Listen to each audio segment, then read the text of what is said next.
Oh, ooh. Um, I forgot. An interesting camera setup, Neffy. Yeah, I fixed everything on. Actually, I can just go there. I can just go here. Everything's already set up. Yeah, Oh shit! You know what I forgot to do? Her. I forgot to change my class to barbarian and stuff like that. Oops. Just do it at third. Like if we forget until then, we'll just do it at third. Otherwise, just do it like whenever. Yeah, you're not missing anything. Are we hitting third? Oh no, not for a while. You just got second. Yeah, no, that's what I'm saying. No, I'm saying worst case scenario, that would be the next point that she could like. Oh, okay. Easily do. It's just rather than like, you know what I mean. Mm-hmm. I mean, it's that or look up the rage mechanic really quick, and you'll have 8 rage, more than likely. Yeah. So. But we're live, and we have new people. Hi, welcome back to Thanks for Playing, the show where things happen sometimes. Oh, also take you a little far to the right. There you go. That's it. That way people can see your lovely face.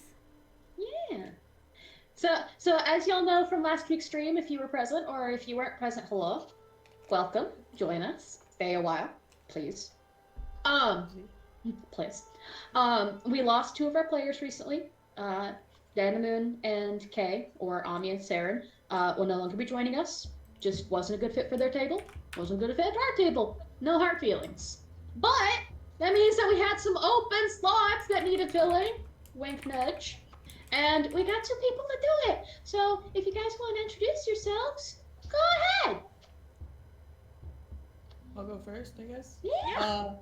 I'm CC, also known as Curio CC on Twitch. I am going to be playing the Arcanist Slate, who is a they/them pronouns. Awesome. Well, if you named him Slade. Slate. Yeah, I went with Slate. I don't remember why I went with Slate, but I fucking like looked at names for like ever. It was a very edgy name. It fits I your mean, brand. Yeah. And I'm really good friends with Neffy, Pop-Tart, and Spelzy. I've known Spelzy and Neffy for a lot longer. Yeah. I'm sure this Arcanist will be rock solid.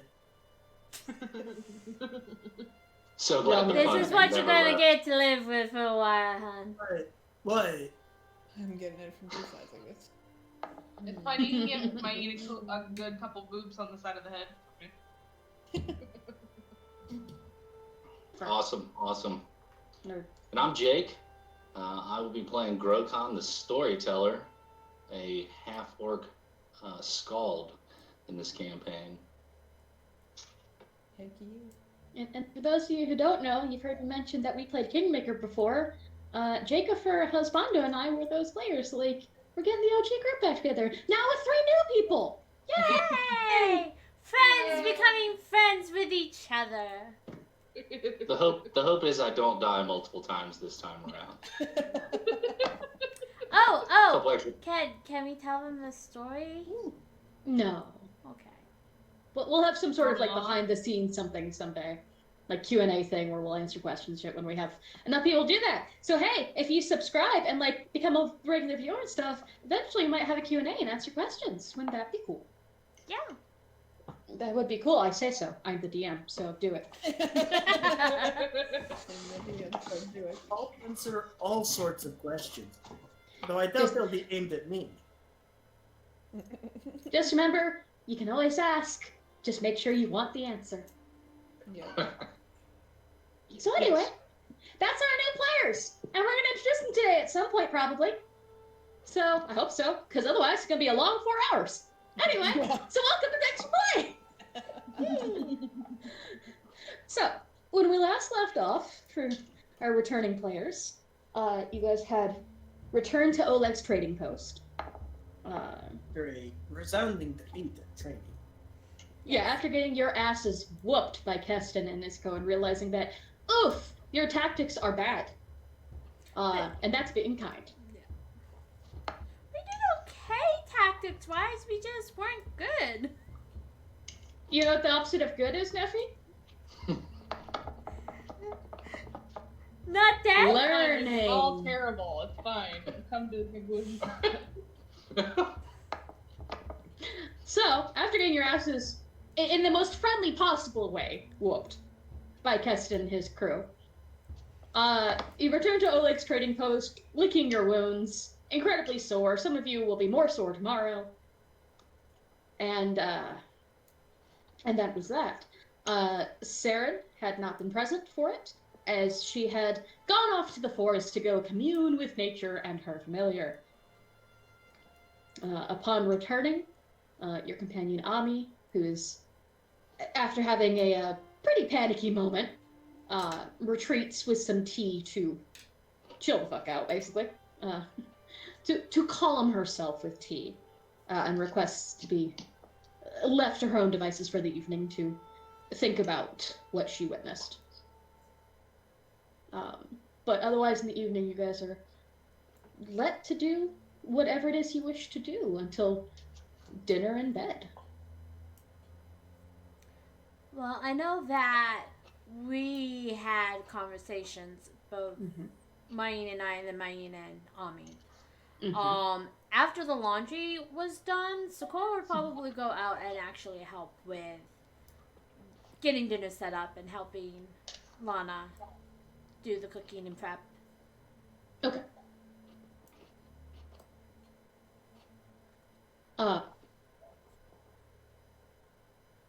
In that case, basically once you've done, you guys did the laundry before you left, but once putting it away and such.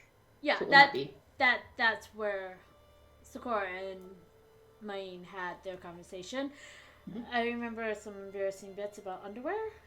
Yeah, there were some embarrassing bits about underwear.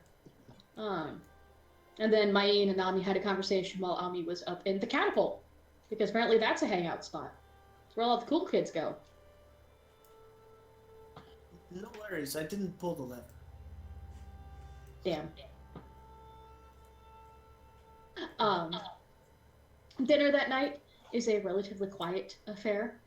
It seems like the bandit boys are getting worked hard, as Keston and co. did not go easy on them just because of their excursion with your party, and made them do their full workout. So there is much groaning and not quite as much talkative nature. Is this that including everybody, or is... I can't imagine a certain somebody being quiet, even if he's tired. Oh, you mean Tony? Yeah. I mean, fair point. But his flirtations are perhaps a bit muted, I will say. He does, after a long and tiring day, it's so good to get such a refreshing breath of beauty. Sakura will make sure he has just a bit extra with his meal. Yeah. I mean, that's what he's hoping for, but, Not that kind of extra.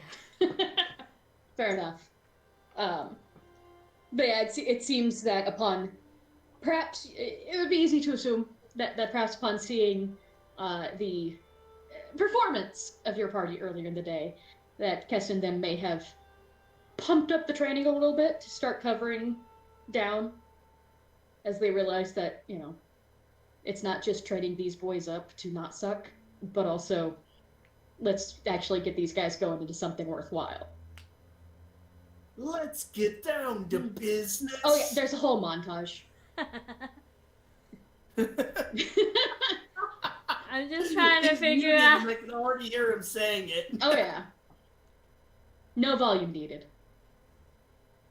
But there's a whole 80s, Mulan style montage combo. Rocky and Mulan, yeah. Up and down the stairs towards the catapults, Sakura will make sure that, everybody gets something to eat before she sits down to eat herself. She'll sit next to her sister, fussing over her, making sure she's okay. Well, it was non-lethal, making sure she's not, upset or She's calmed down after that. She just needed a bit to just like cool off and breathe. And also she'd just be like swatting at her. She's like, "Stop, leave me alone. Stop mothering me." I'm just worried. I know I you know don't you're worried. take defeat very well, and I mean, neither do I, and It's fine. I'm fine. I know it was a learning experience, and that just means I need to work harder. yeah, I guess we all do.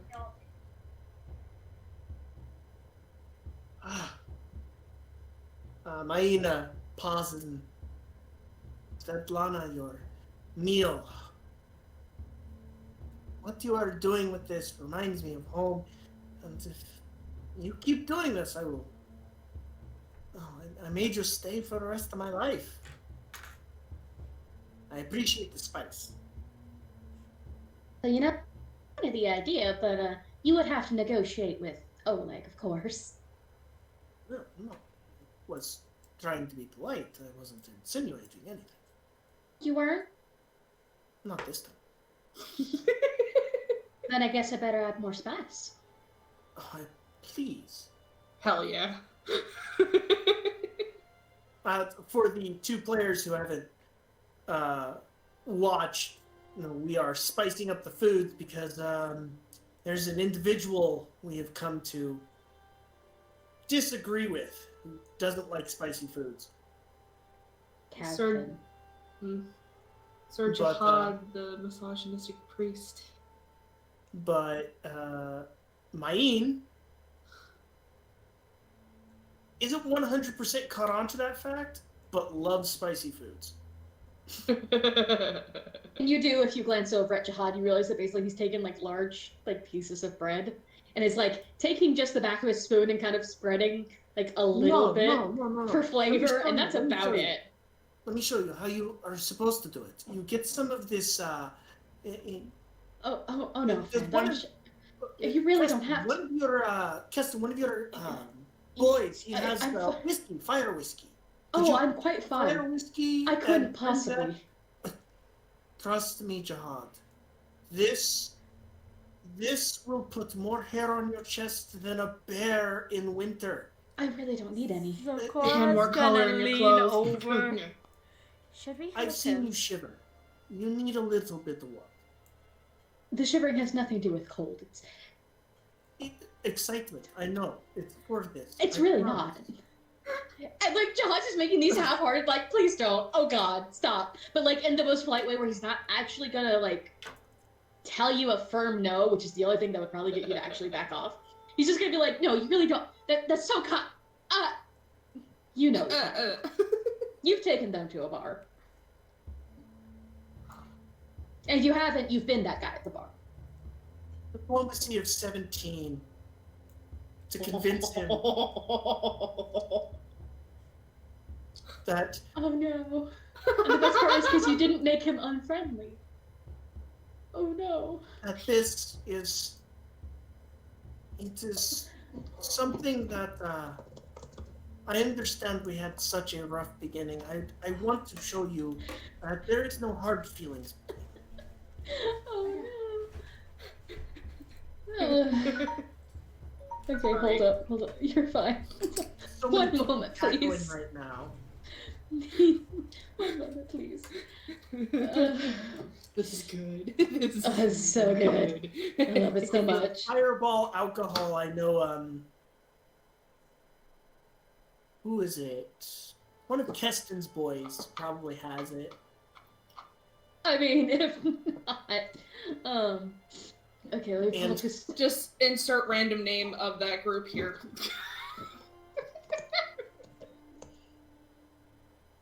Whoever you think is most likely.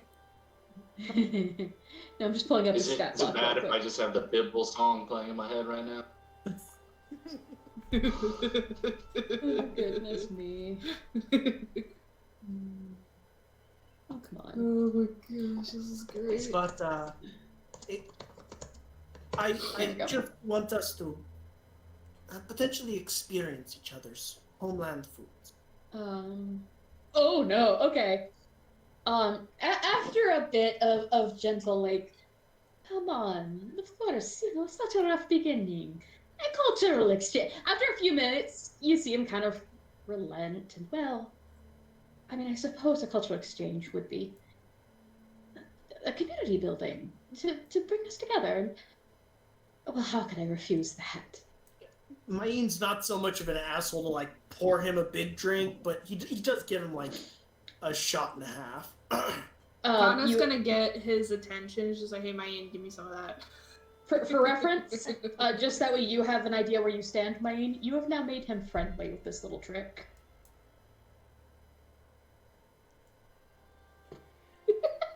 Throwing that out there. Oh my god.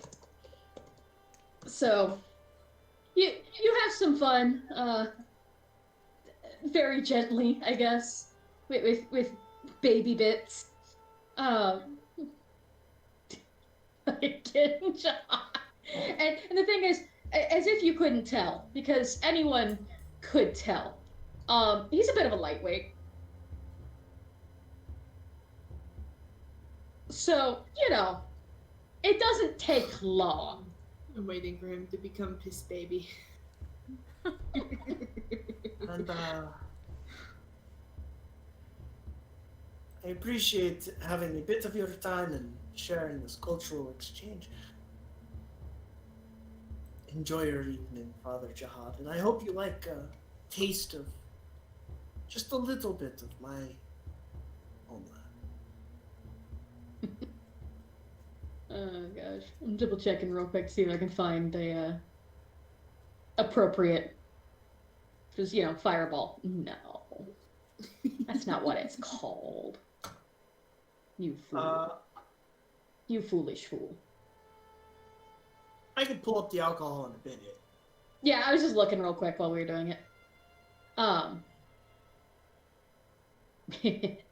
Anyway, but for now we'll just say, it's a spiced whiskey, and by the time you're like, what's your aim here? Like, how drunk are you getting, Jihad? Just out of curiosity. Oh, I'm not trying to get him drunk. I'm trying to set his throat on fire.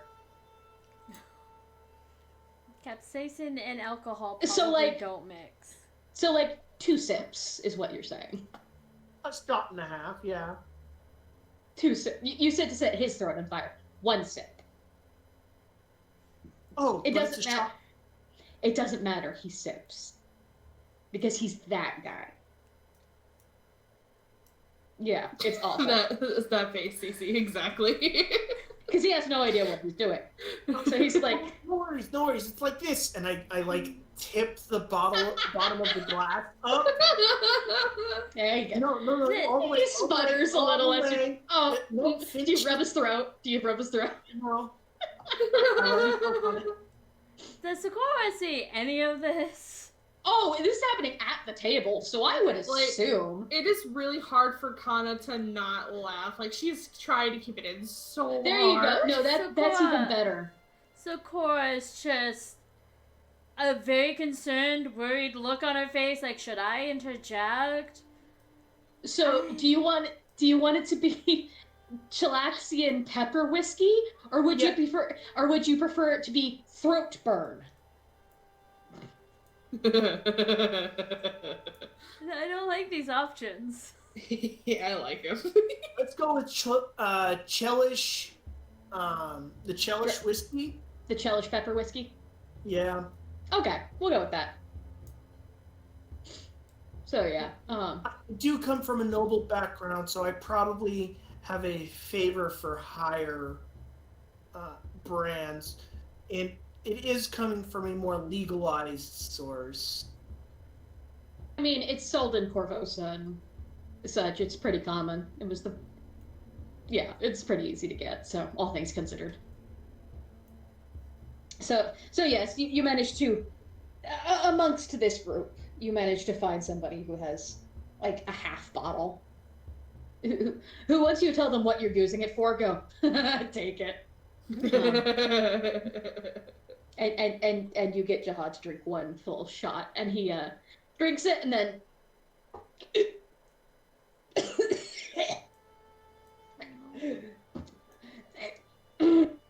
Thank you. By all means, you should experience life. I'm experiencing so much right now.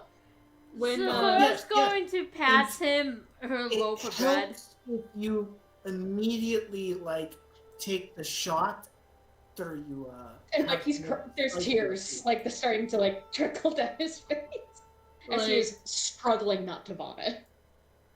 I think when Mayin gives like some of the bottle to Kana, she's gonna pour herself a glass, just down it, kind of give like that bird hiss type thing. She's like, "Ooh, that's good." It's like she hasn't really had that kind of stuff before, really. Oh no. And you like Sakura, being the only merciful person in the group apparently, passes him the loaf of bread, and he's like, "Oh, I couldn't possibly," as he is taking it. Oh no! You don't want to dilute the flavor. I mean, be kind. No, Yeah. it's fine. It's an It's An the exchange. cultural experience. Yeah, he's got to experience. But no. You're right. Father Alright. Jahan, do you want to drink water? It's okay. Oh, that would be so good, thank you. Okay. Here's the water. There's the pitcher over there with the boys. If you care to go join them. And he starts just like downing the water, not even Ow. like checking it. I'll get to my meal and leave you in peace. I appreciate you sharing little bits of my back. Still checking. He But- does not know that it's not gonna help. Kana like looks over to Mayin and just kind of chuckles. I mean, glances to make sure Jihad's not looking and then smirks over at Kana. She's just got a real big grin on her face. And thus Jihad suffers the rest of the evening. And possibly into the morning, because we don't want to know how that goes, and I'm not going to describe it. Oh yeah, burned on the way in. Spicy food, spicy spirits. All those So- sensations. Is he gonna be okay? Be Like- fine. Yeah, he'll be fine. His Honey- asshole might burn, but it's fine. He's got a 10 constitution. He'll be fine. You'd survive. It's not like anything else. Come on. It's not even doing non-lethal damage, okay? It's just very uncomfortable. Child. It's just very uncomfortable. I was eating peppers like that as a child. You'll be fine. Most. I'm usually the Jihad of the group, so I'm there going, "Ugh." But we're used to that. He. What better way for him to experience it? I just. Through pain and suffering. Sure. Wonder. But yes. Today was quite interesting.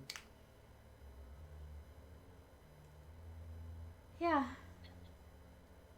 We have a Hey. lot to work to do.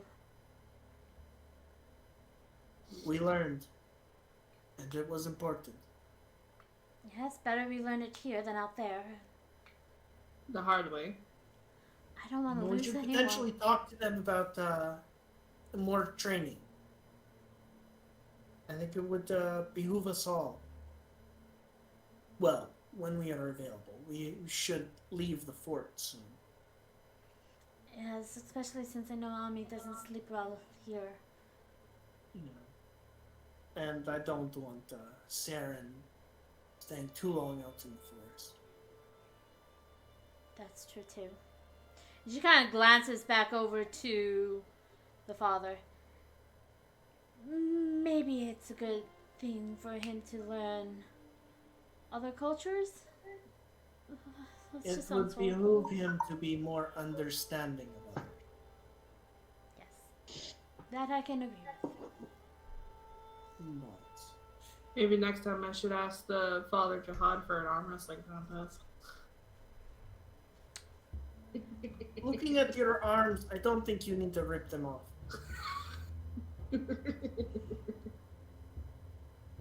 Like a Barbie doll. But think But he's as your looky win. But as your evening comes to a close with relative mirth and cheer and bruises, you each retreat to your usual sleeping arrangements.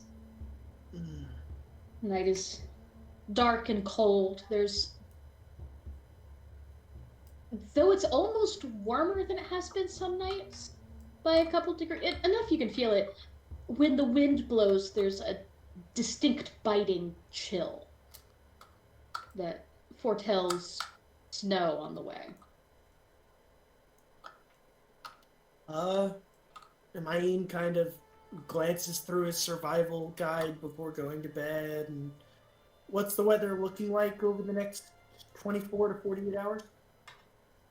Definitely going to get some heavy snowfall coming in. You're having kind of the calm, The calm before the storm. basically, but you're in for some nasty weather. So it's not blizzard. It's like on the edge of blizzard. Yeah, it definitely like snowstorm, a lot of snow, but it's not going to be like, get lost in snow, not survival problem snow. Mm. How's that? Mm-hmm. Yeah. So distinct snowstorm that would be easy to get lost in. But if y'all were like out in the wilds in it, you could make a camp and be okay. I don't know if anyone else would be listening at the table, but like, kind of gonna make like a comment. Glad that we didn't listen to Ahmi and kept going. Well, we would have buckled down at some point and made camp if the weather got too bad. Did want to check out that fortress or temple or whatever it is down south. So we would have You made hear it there by rasping. then. You hear a rasping voice that you recognize. It's rough and raspy from the whiskey. Fortress is fortress. I'm sorry, I didn't mean to, and it's Jihad, obviously. Oh, yeah. I did not mean to eavesdrop. I just happened to hear it as I was passing by. You say there's some sort of structure to the southwest of here? She nods and she points to Milty and Colin. They said that there was some sort of ruined fortress of some sort, a bit south, about 3 days south from here. We were planning to check it out when we had some bad luck with some wars and decided to come back here to recover. That's actually excellent news. I've heard tell. Yes, I've heard tell and received information that there's a temple to the south somewhere. My dreams tell me it is guarded by some sort of large, perhaps spirit guardian in the shape of a bear.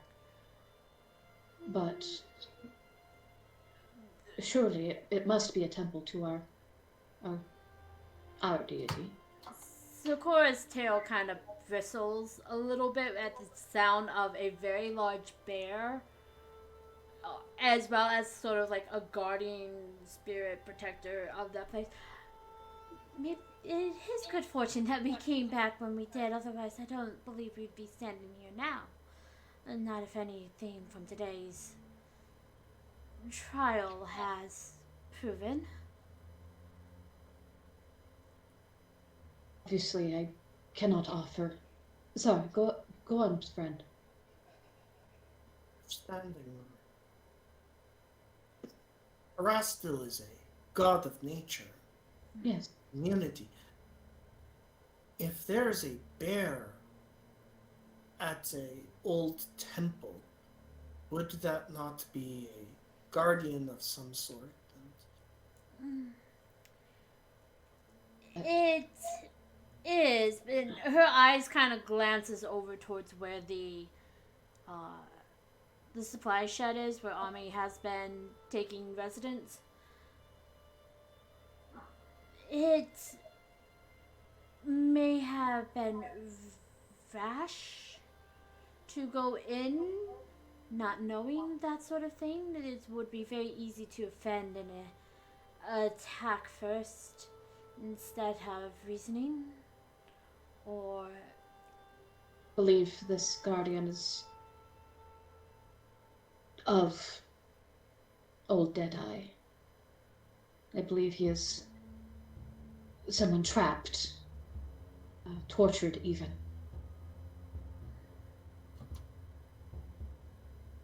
In my dreams, there is pain and sadness coming from this bear. If Arastil is punishing this individual,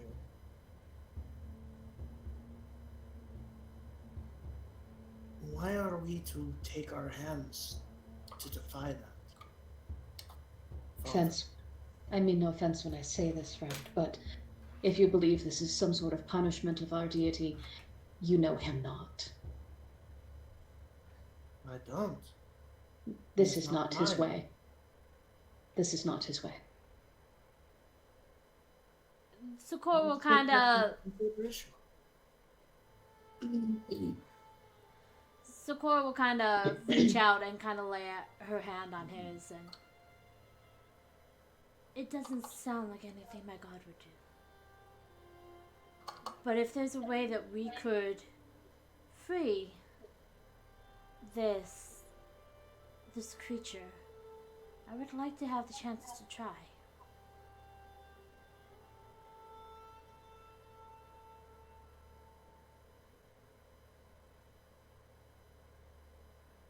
In way of in payment, but I do have some blessings bestowed upon me, and I would share them with you.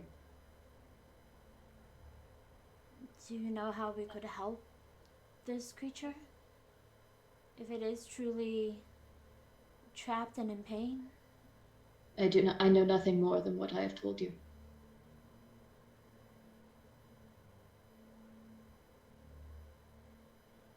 As Jake would get a smile out of that.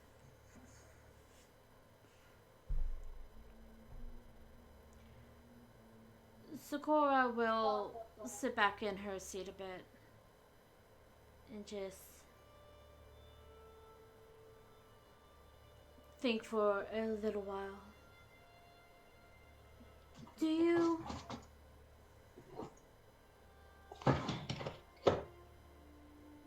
think that this is a very pressing matter? Or I mean, would the suffering of any of our people is always a pressing matter. Which I agree. But I still feel that we might be underprepared for such a endeavor. And if a day or two longer might help suffice in that. I understand. So long as peace is granted as swiftly as can be, then I can ask no more. She'll nod and look back to Kana and Mayin. We should talk to the others and see what we can do. What would be the best course of action? What are your two thoughts?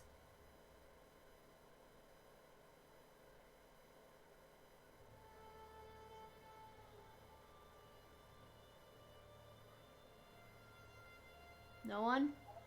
God, Sorry, I missed that. She asked, what did you two think? Like of this? And what we should do.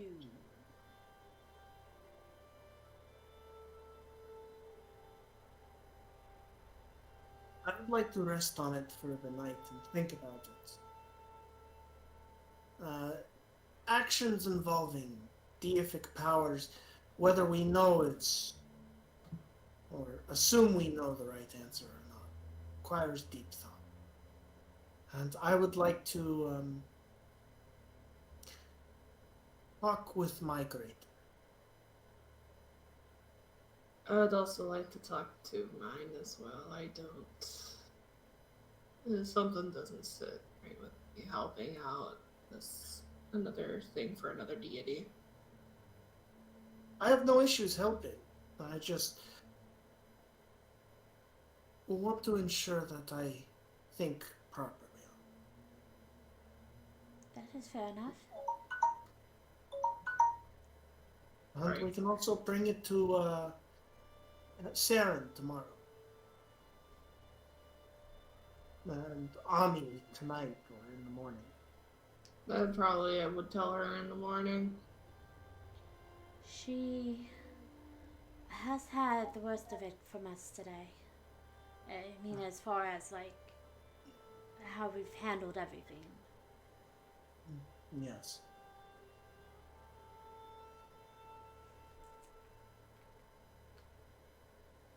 She will glance towards the storeroom again. She is not in there. She is, as far as you can tell, still in the catapult. But I don't know that.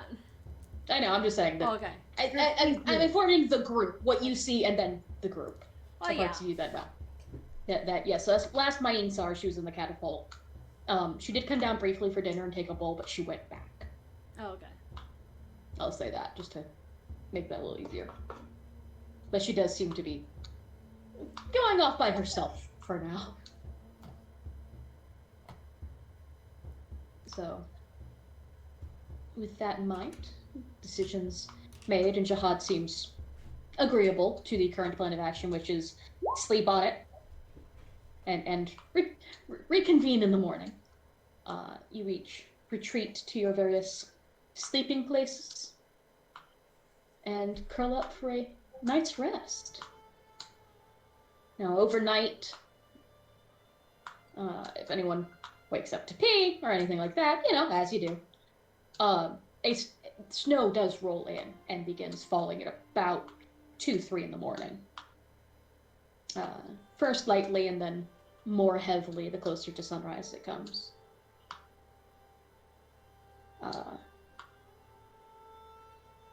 Our camera bird travels. Whoosh.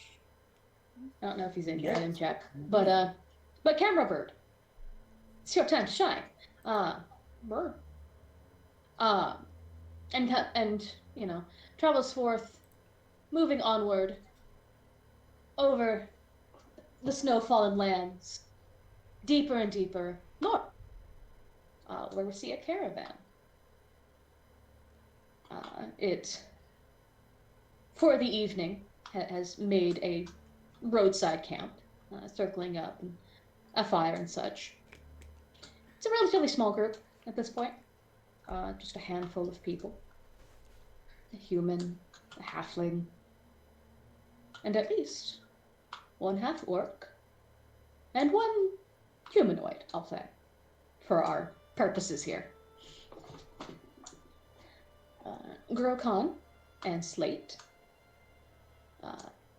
How long you've been traveling with this caravan is up to you. But at the very least, you have gone along with it. It has traveled from much further away, we'll say, to make it easy. Traveling along the primary road up to Brevoy to make trade. It primarily has nicely worked and tanned such furs and various accoutrements made of them. Having had a fairly successful haul there, they had begun to travel back to Restov, but along the way have obviously camped out for the evening, and as the snow rolls in, they begin to, in the morning, I'll say, but the night guard would begin discussing how far you're actually going to make, or if you should perhaps find a place to stop and wait out the storm. One of them, who you know as, I forgot I don't have my notepad up. Go away. Where is it? There we go. Merton, who is the halfling, and he's one of the two leads. mentions that he does know that not far from here is a trading post that's generally pretty empty but friendly to strangers, and that might be the best bet to make some sort of camp that will be relatively safe in the next day. His business partner, Wade, who is a human woman, is more pro pushing ahead to Rostov. She believes it's not that far a journey, but she does acknowledge that the snow is getting worse. They will take your opinions, if you have any. Give me Mhm. one. Running out of notebooks again. No, bad. Merton, Hi. tell me, we've been traveling since V-Hill. What do you know of this trading outpost? I have a hard time judging the snows, and where I'm from, this is but a bit of powder. Kind of laughs and reaches under his eye patch to scratch the empty socket. Well, around here, it's a bit more than powder. It's likely to keep falling all day, which could get up to a couple of feet, which does make it harder for the animals. He kind of looks over to where you've tied off the horses. They're a sturdy stock, but even still, they've definitely moved them closer to the fire for the evening. And with that in mind, and rumor has it, heard back in Brevoy, that there's some nasty bandits and stuff along the roads nowadays. They wouldn't much want to. Not that the likes of you couldn't take care of such things, but I know it'd be nothing but a warm up for your size. As he looks up at you. Be that as it may, my very small friend, I can't say that I would be seeking out combat without on go at it. If you tell me a little bit more about this trading post, how sturdy a defensive do encounter bandits, or is speed a necessary evil here to get us to the larger city of Restall? Only like a couple of years. Back before he had the post even. Technically, I introduced him to his wife. Oh. She wasn't If much you for she wasn't much for halflings, but I didn't have to duck when she punched me, so she hit him instead. Well, if you introduced him to his wife, we might as well stop and say hello. It's always rekindle relation friends.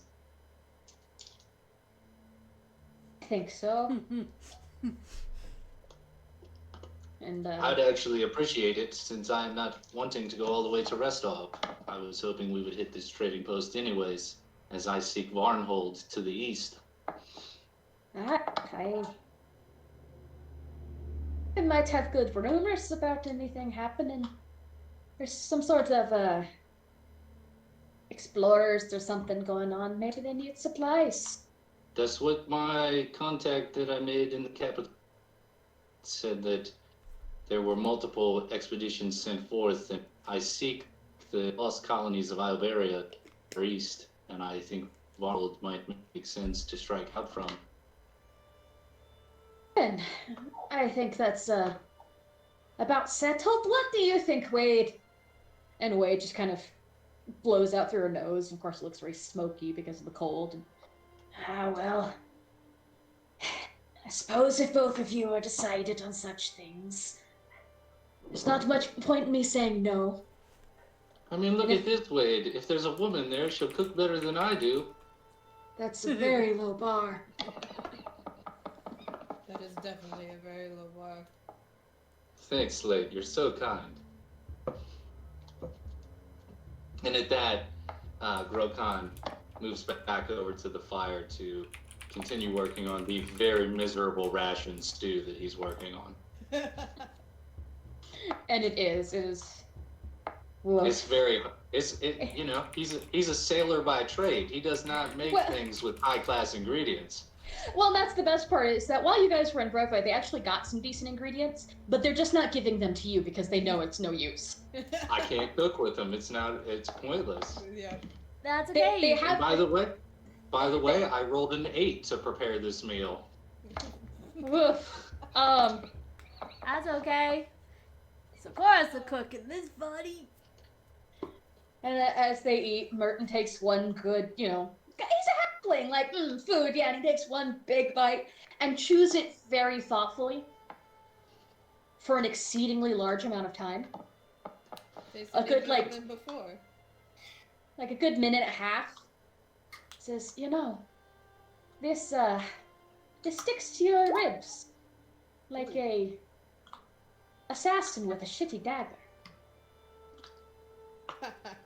That's the best compliment I've ever gotten. My shipmates used to call it crackin' And that's a crack. So, I suppose it's possible.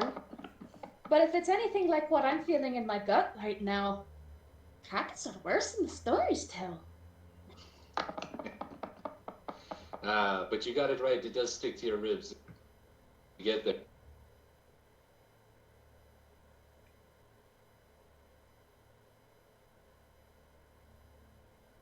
And Slate's just. Oh, Sure, go ahead, no. My entire thing broke for a second. Hold on. Yeah, like I couldn't hear Jake for that last bit of what he just said. Yeah. Matt says the same. Put So- up, Nessie, I'm sorry. Oh no! Everything's broken! There we go. I forgot what I was going to say, so it's okay. That scared me. I was like, oh no! No, what I said was, you got it right that it'll stick to your ribs and it'll keep you warm the rest. It cuts off that rest of, and then I don't hear the rest of that. Yeah. Rest of the night. Yeah. Wade, sniffs, and you can see she's taking, the most delicate little bites possible. And she's like, it doesn't quite count if the reason it keeps us warm is because it gives us the shits. She has a point. I feel so bad for these people.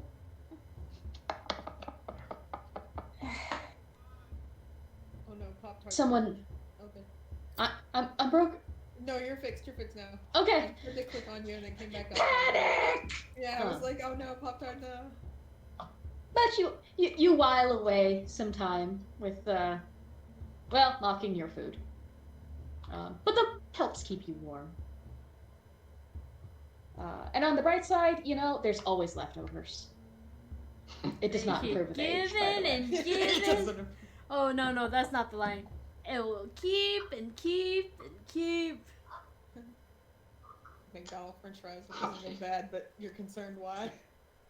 It has to. You've never been out to sea for a month at a time. It's Hard gotta tap. keep. Hardtack would be a blessing at this point. All I can think of is I got your 4 food groups here. Bacon, tobacco, whiskey, and lard. Lord. Yeah, it was beans, bacon, tobacco, whiskey, and lard, yeah. Yeah, not even that good. But regardless, the general chuckling laughter, in its own way, keeps you warm through the night. And the gaseousness does, technically, global warming. So, come morning or come as early as they can sleep in with those tummies, pass on breakfast. No, really, we're fine. I'm sure I have some pocket lint or something here somewhere that I can chew on for a while. Well, that's a shame because I made breakfast. It's quite, in my opinion, quite good. See, but that's the thing. Your opinion. Merton will partake. Wade is like, no, thank you. I'm stuffed. Merton will pretty much eat anything once. He's that That's guy. what- Hey, Ulfin and half-orcs love halflings for that reason. Oh yeah, he's the kind of guy that like goes to the bar and they're like, "Bet you don't drink the water," and he's like, "Got another one? Let's go. Let's do it. Let's do it." There's a rattlesnake in there. That's just a really big gummy worm. Okay, let's go. He talks real slow. He thinks real hard. He parties. So, but come morning, and overnight, you see what he means when he says, a bit more than powder. It's getting thick, and it is hard to see, which is possibly the more dangerous part of the two. It's not the cold, it's not the thickness of the snow on the ground, but it's hard to see more than about 10 feet in any direction. But luckily, he's fairly familiar with these roads, having traveled them any number of times, and, various travelers do come and go. Well, I rolled a 21 for survival to maintain our bearing. So you have no problem. You don't even know these parts, but, you're Ulfin. You know about guiding through snow. So between the two of you... Actually, let me double check before I go saying that, because... Yeah, between the two of you, you're able to, a few hours later, a bit slower than normal, just because, again, it is thick. So there is some slow movement. He wants to make sure there's no ice under anything, that sort of thing. But eventually, and quite suddenly, you do see the gray outline of what looks like a decent fort. He says, there she is. That shit even last time I saw. At least Well, from this just about distance. until we show up. Hey, but won't be that shitty. You're not cooking.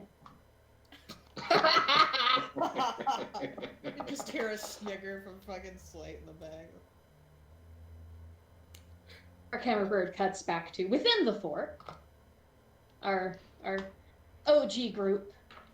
You wake up at your usual times. It's happening pretty simultaneously. This is a few minutes before they'll be seeing the fort, so our timelines match up here. But you do wake up, especially you, Sakura. I know you. Yes. To start helping Lana. Roll perception check. Me? Yes. No one was awake first. Yeah. So you get the first roll. That's true. The benefits of waking up for everybody else. Mm-hmm. A 9. Oh Unless boy. it's to spot like Tony or someone who's a bandit. Nope. And then Nope. And technically he doesn't apply with that anymore because he's not a bandit. Yeah, he's not a bandit anymore. That doesn't count anymore. Haha. Girl. The benefits to recruiting. You recruit a guy. The downfall. You Oh. can't get If the it's +1 a anymore. shiny thing, actually. if It's not a shiny thing. It's There not a is shiny no thing. shiny. No, there's no. Sad. No, I mean, there's a lot of shiny. With your 9, you notice, holy fuck, it snowed. That's true. If the sun wouldn't be out because it's still snowing. But I can't wait for the sun to come out and it just glistens over everything. She's gonna be so excited. But yes, it's impressively thick, even within the fort. You can already tell. You know what the chore for the boys is today? Shoveling. Shoveling the snow. Work them muscles. But already Lana's got the fire going, and the one inside the house, inside of the house is much warmer. All sweltering in comparison, the sudden temp change. And you get to work. She's... Sorry? Sorry, answering a question. Oh, okay. But yes, the temperature shift is almost sweltering. But she gets the two of you to work. We'll say like an oatmeal porridge sort of thing. Something thick and hot is That the will idea stick here. to the ribs and keep Yeah, them it's warm more of a for longer. savory. She uses some of the broth from the night before to help to provide it so it's spicy and it's warm and, clears your sinuses, that sort of thing. There's some nice warm ginger in there. Oh, for sure. And some cinnamon. Nutmeg, probably. That's, it's a warming spice, but it's not, super sweet. She's keeping it more savory end this morning. But you guys begin working on that.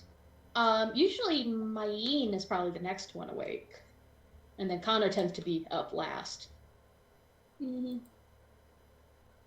So if Mayeen would like to roll a perception check as you come out into the fucking snow. If you'd like. You don't have to. Depends on what you're looking for.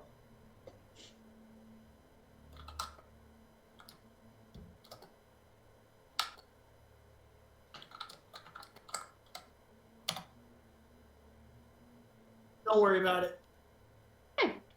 You don't stuff. I'm probably kind of lost in thoughts, trying to figure out what the shadows are trying to tell me.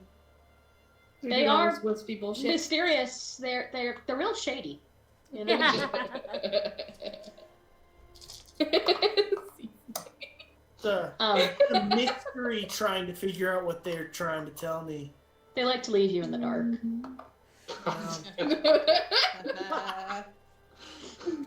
Yes, you good follow up on that one. But yeah, so most of it, just, oh, it was cool. And by the time you're getting up, Keston and Co, they're up. They're actually assuming their positions. You know what? and- I can definitely tell that they're sassy. They like to throw a lot of shade. I already used shady. Sorry. You can't use it twice. Get your own pun, asshole. You. Later. Anyway. You merely adopted the dark. She was born into it. Molded by it. Raised. I will only say which one of us possesses a cave.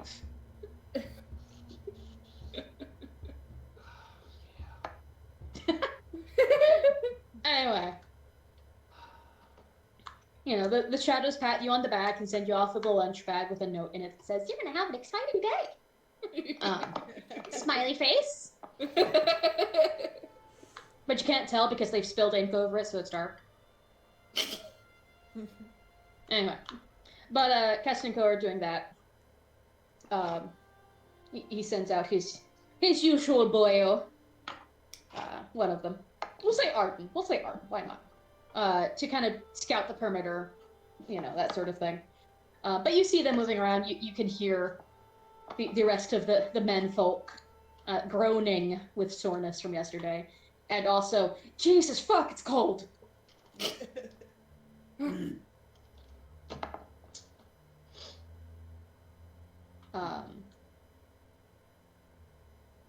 the food, Kana's gonna get up next. Yeah, you're gonna start smelling the food about the same time that Arden does come back and says, "I think we've got somebody on the way. It's real hard to tell." And they're like, "Uh-huh," and he goes, "Look, man, look, okay." But you do get a little forewarning that yes, it does appear that there is a small caravan, not too far. It will be here within the hour. And thus, within the hour, the caravan arrives. It's amazing how that works. It's like I planned it or something. Wow. But, CC drops her cards. Yeah. professional. Professional tarot reader. Ooh. Dropping cards is part of the routine. Yeah, it really is. By this point, Sakura, you and Lana are finishing breakfast. The boys have already started shoveling within the trading post. That way you can actually function. I've got most of that done. I know, right? Walk, piss without it freezing, Because that's real uncomfortable. They have stories about that. Don't ask. Don't ask until you bring up the whiskey again. Sakura's not gonna ask. She's gonna try to avoid conversations like that. Like, do 180, walk away. Oh, I thought she was about to say, no, she's avoiding conversations like that. She's trying to draw her name in the snow. I don't. Look, we have a lot easier time dotting our I's and crossing our T's, but the movement is uncomfortable. Wiggle, wiggle, wiggle. It does. Okay. It doesn't work like that, but okay, sport. Yeah, buddy. Okay, sport. Somehow that's the best comeback. Okay, sport. So condescending. Yeah. So condescending. Love it, love it. Oh, child, be okay. Just be okay, sport. Okay, sport. You keep thinking that sport. Thanks, champ. No, I'm just thinking of Jihad the first time he talked to you. You know. Okay, friend. Jihad tried to bro time. Jihad tried to bro with Mayeen. Just the ways of the sun of Valor. Bless your heart. Bless your heart. Bless your little melon head. Definitely Lana. All right there. Whatever you you know? say, honey. Sweetheart. Darling. Anyway. So at this point, the food smells are wafting. Kana, you're beginning to wake up. Grokon and Slate, I'm gonna get your names right eventually, you know. Gotta get in my system. You two are helping, or kind of waiting as Merton in particular, who the snow is about to hear on him. Oh no. So Wade walks in front of him and like just kind of walks side to side a little bit to kind of create a path. Grady, you know, comes off the tall place. My God, I just the ballast, whatever. Rampart. Balustrade, ramparts. Yeah, ramparts. That's the word we've been using. I can words. Off the ramparts to go, you know, mention it to Oleg, make sure this dude is who he says it is. And Oleg comes, you know, hobbling out. Not too bad a limp, but you can see his knee is bugging him with this level. Yeah, with this level of cold, it's a thing. I have no idea what that's like. None. And on the outside, you guys see as the gates open fully, and an older guy, big red beard, you know, thick, not, you know, large, but, you know, dense. Pretty much bald on top. But in a thick, like, fur cloak stuff comes out, and he, you know, claps Merton once on his teeny tiny back, which caused him to stumble forward a little bit. He has to reach under and, like, pull snow out of his socket. The eye patch doesn't fit very well, it kind of flaps. And, For an eye twice its size. yeah, pretty much. That says any friend of, trying to remember his voice, Jesus Christ. It's been a while since I played Oleg. All I just know is just grump. Yeah, pretty much he's only made one noise this entire time anyway. Except for when he gave Sarah a stick. The Oleg approved stick. Any friend of Merton is more than welcome here. Just don't, you know, fuck anything up. Was that friendly? Merton's like, that's the most friendly I've heard you. Accents are hard, man. You went into Lana there. Hi, that's the most friendly I've heard you. Since your wedding, you've been working on it. And they start going in. Wade brings the caravans in, and you're greeted by a surprisingly bustling post. It is filled with men. Primarily men. Handful of women. Yeah. So Yeah, there's a few intrigued. women, but my goodness, there are men. In fact, let me move the men folk in here real quick. So you know just how many men is many men. We're just gonna, I'm not gonna really worry about where they are. I just want you guys to get a quick visual on just how many men are present, you know? It's just like, because there's like, you know, some. There you go. There's some men. Don't forget Tino. There we go. There's Tino. Would never How forget can we Tina. forget I the was most not- important one. I wasn't gonna forget your little precious hot pocket. Little Tintino.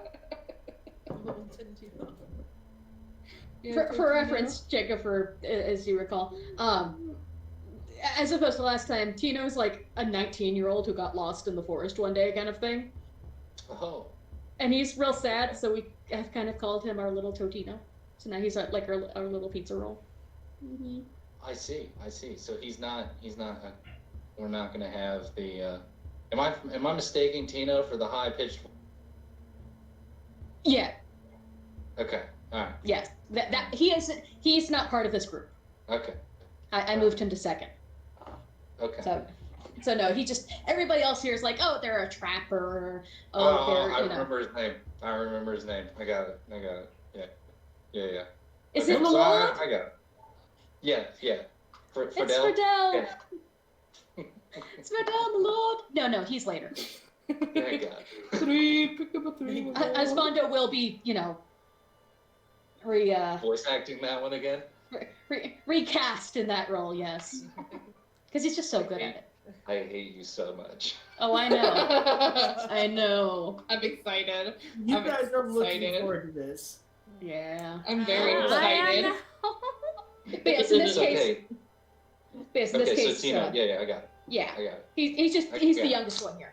He's a boy, all things considered. He's a baby. Got it. He baby. Anyway, so yeah, you see all of them basically. 4 of them are up on the ramparts, as aforementioned, but all the rest are basically walking around with like various shoveling implements, most of them quite shoddily made, because there's a whole shitload of men. Yeah. But they're making sure the snow is cleared out, and at least like on the sides or something to help keep the main of the post here, walkable. There is a fire going, which you can see on the map between the 2 tables, which is roaring pleasantly, and a pretty kind of strawberry blonde, and a couple of other pretty ladies with foxtails and horns and ears and such. One is big. and one of them is big. Very big. I can make that one bigger. I mean, she's probably heard that line before. I'm sure you have. Oh yeah. What are we talking big? Like I'm 6 foot 185. How big is? She's 5'11". Okay. All right. She's a tall woman. Winning.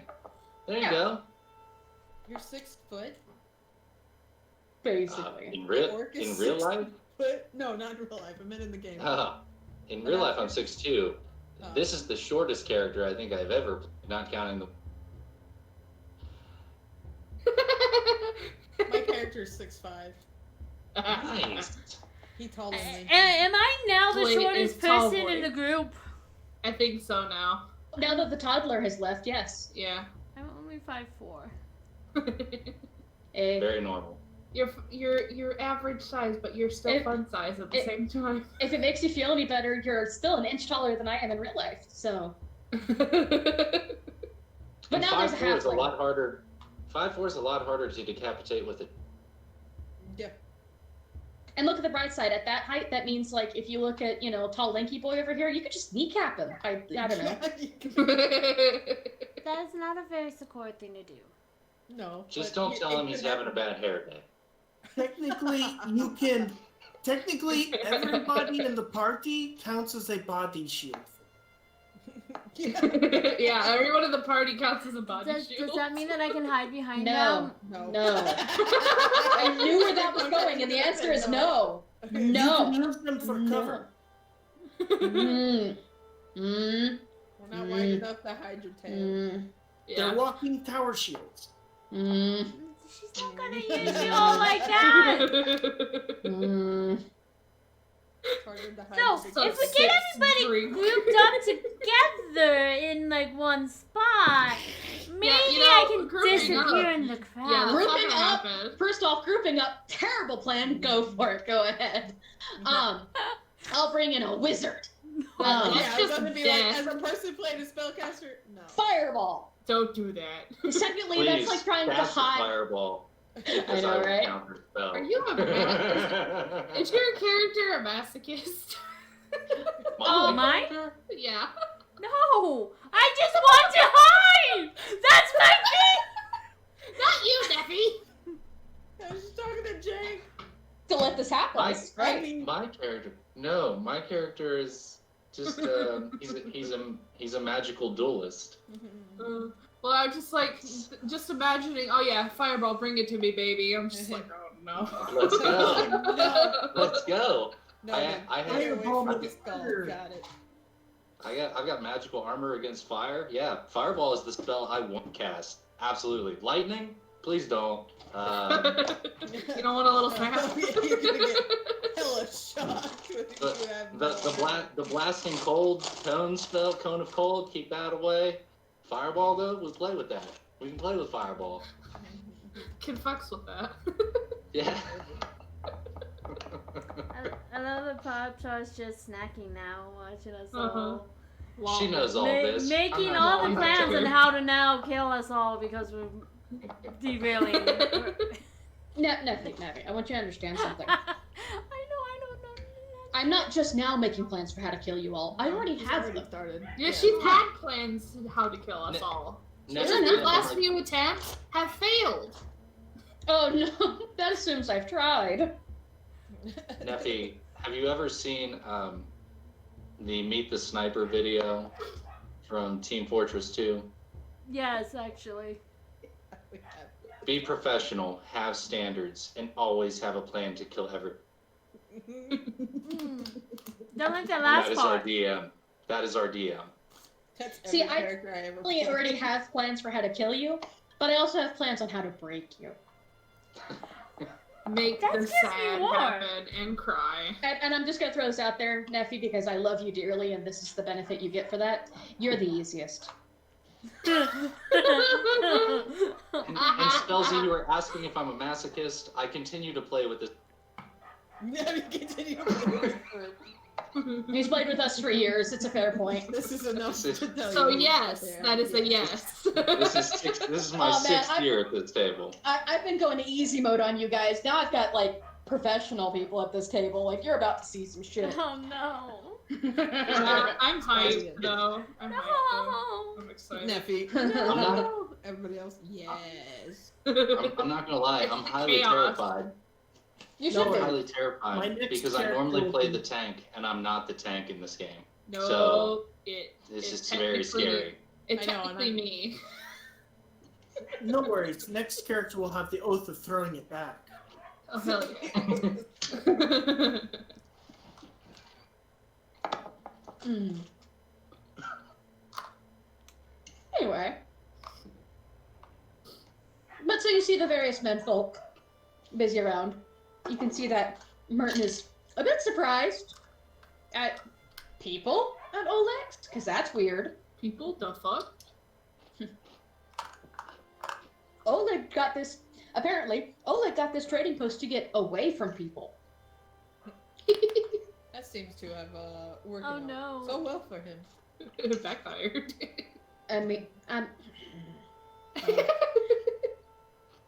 I mean, to be fair, Oleg, I did warn you that going into a business where you see people all the time might be the worst possible way to be an introvert. Can you shut it up there and then bring me mine? This is yours. Oleg says, I already did so. as Oleg do. And now let's take care of it. Outpost tends to bring people to your door. Grokon will look at Slate and nod in the direction of the fire and ask, Slate, grab the shovel when you're headed out. Or from the back of the cart. So that we can participate. Oh. Aw, what the gentleman. Is the shovel for you? Because I have other ways of taking care of the snow. Absolutely. I'll go and grab the shovel. It's called being hot. It just melts away as he walks. Why do I get the feeling that Slate has the Flynn Rider smolder going on most of the time? All the fucking time. Oh, You man. know when you were I young, do. you No made a clue face. what chaos I have pulled out of my ass. You know when you're young and your mom tells you that if you keep making that face, you'll get stuck that way? He Yeah. went, oh shit, in that case, I better pick a good one. Yeah. That's exactly what happened to them. But as you begin shoveling, Grokon, about that time is when the aforementioned strawberry blonde comes out with a big steaming, basically cauldron of what smells pretty fucking good. Oh, There's if spices. If I'm near him, I'm like, oh look, actually good food. Grokon looks at Slate and just pats his belly and says, "I'm still full from earlier," and gets back to work. I'm gonna head in. And she with the cauldron she places on the the kind of pre-built tripod there, and wipes her hands. Oh honey, you don't need to be doing that. We got all these nice menfolk over here that work here. The way she says it, I work here. Like, We don't need guests to be doing that. Fair enough. Thank you. Honey, just get yourself a seat. I'll bring out bowls. Then I stop shoveling. I'm gonna head over to the table and take a seat As as I pull the cloak around me closer. as soon as you sit down, Sakura will come around with a bowl of the oatmeal, offer it to you. Thank you. Appreciate this. As she, No problem. brings out the ladle and brings out some extra bowls. She says, y'all boys, come on now. Paps. You missed a spot. Sakura hides a chuckle. No, You see- Kana will just laugh. You see one guy kind of, right away, Miss Lana. Comes over and starts shoveling where Grokon was. Grokon keys in on that guy. He just kind of observes him. You roll a perception. Go for it. Oh, I am hot today. 2 on the dot. Let's go. Good times. Welcome back to Kingmaker. I made like 20 practice rolls and I didn't roll below an 11. 7 so far. So a 9 on my perception check. Well, we'll make it a sense motive check. That seems wise. A 10. Oh, it's a little Okay. better. Yeah, it's a little better. Yeah. What are you trying to key in on this guy? Like, I heard in his voice just this, like, venomous undertone, and having been on board ships for 5 years, I'm a little wary of mutiny.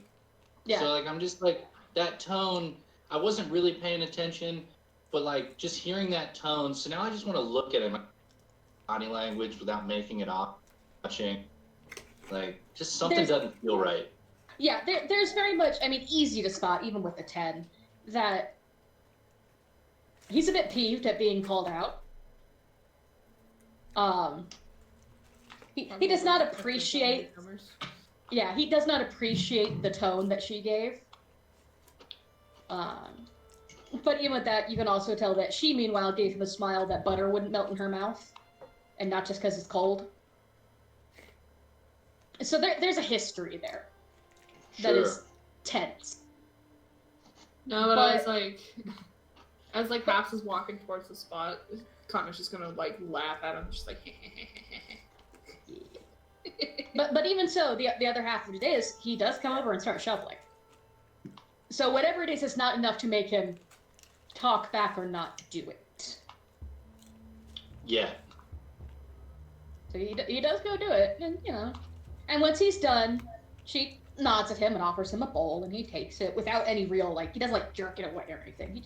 He takes it, he takes his seat, rubs his hands because they're cold, But within reason, and all of you, but particularly the two of you that are new, do get the vibe pretty quickly as the various guys settle in, giving you the newcomers space and whatnot near the fire.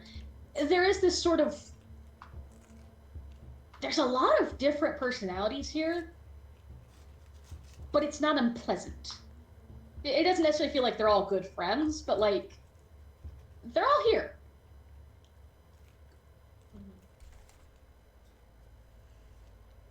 Sakura's gonna pass out food, make sure everybody's fed. When they get down to, like,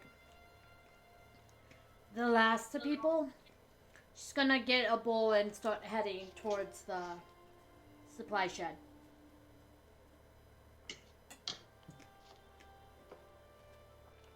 My comes out and says, new guest. Yep, And, they just arrived. Well, I guess I should make a polite appearance. Heads over.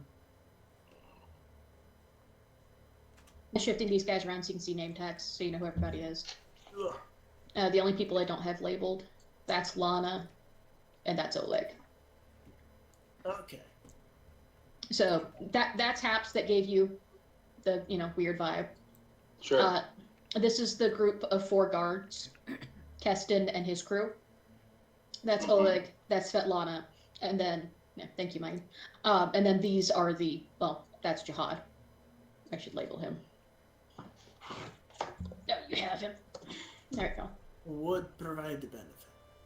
Yeah, there's Jihad, and then these are all the guys that are kind of like grouped together, in this together sort of thing. Just so Gotcha. you have kind of feel for them.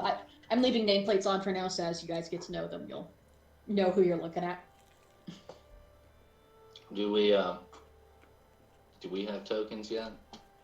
You For us do. to control? You do. Give me 1 second, I'll move them on screen. No control. Sure. No power. No token for you. No token. Not allowed. There you go. I hope you got like a token with a rock on it for Slate.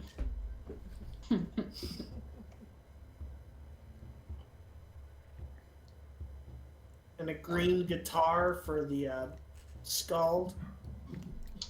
No guitar. Broken.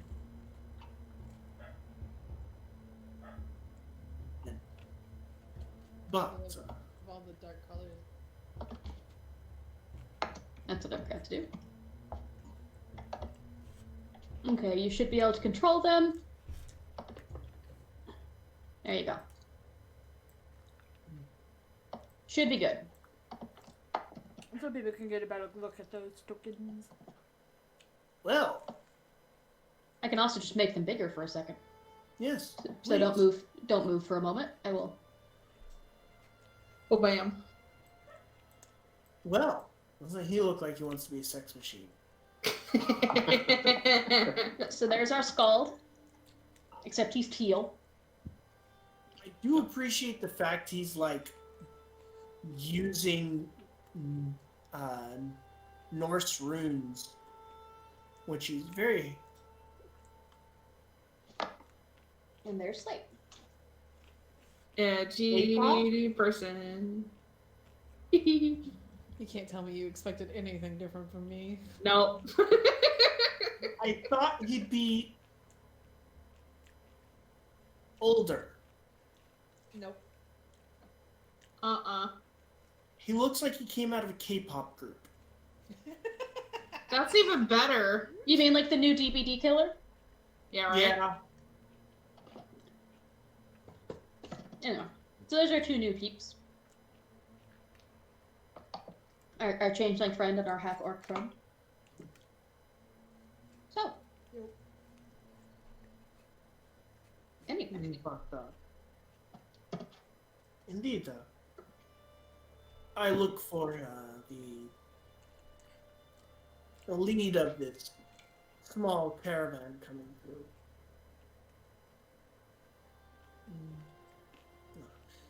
Hello, guests to Oleg's trading post. Might I talk to the head of the caravan? And- Nice to meet your friend. You are looking for the tiny halfling with one eye. Yes, what might his name be, and yours? His name is Merton, and I'm Grokon. Mine. Pleasure. Pleasure is currently mine. I appreciate your assistance. You said Murta? Merton. Murta. He should be inside. Then I would assume that he is currently handling business with Oleg. Might I pass the time at the table with you, and glances over at your character. The characters, but I didn't even think about doing tokens, so I'm just grabbing some so we know. Might I know your name? I'm Slate. Nice to meet you.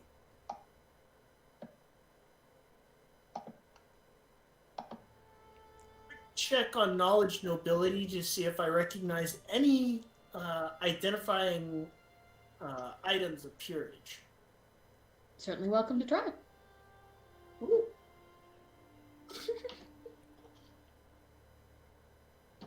22.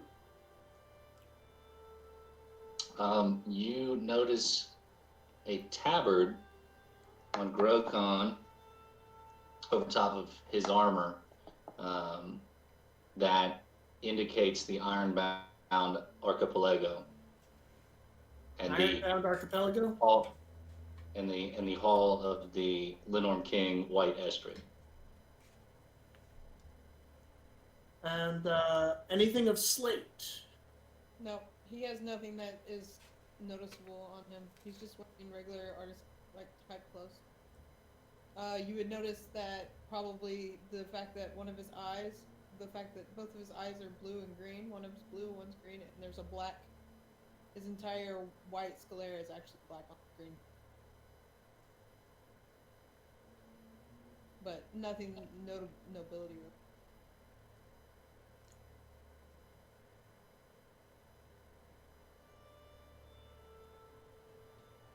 And what do we see? I mean, what? You would identify an individual. He's a bit paler, but he's definitely of Brevic descent, but also shows a Vudrani heritage. Longer brown hair, a beard. He's got 2 piercings in his left ear, both of black iron. And he wears full-length gloves at all times, but he has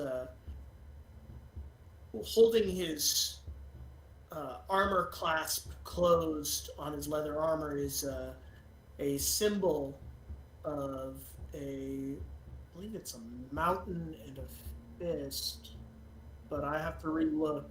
But if anybody has knowledge nobility, they can look it up. I do. Ooh. I mean, I have knowledge also. We get to play that game. 16. How much time have you done in Brevoy? 2 weeks. 2 weeks. I think this would be a DM call. Snow-capped mountain peak with a gray set dark field behind it. That given you were primarily like more in the capital,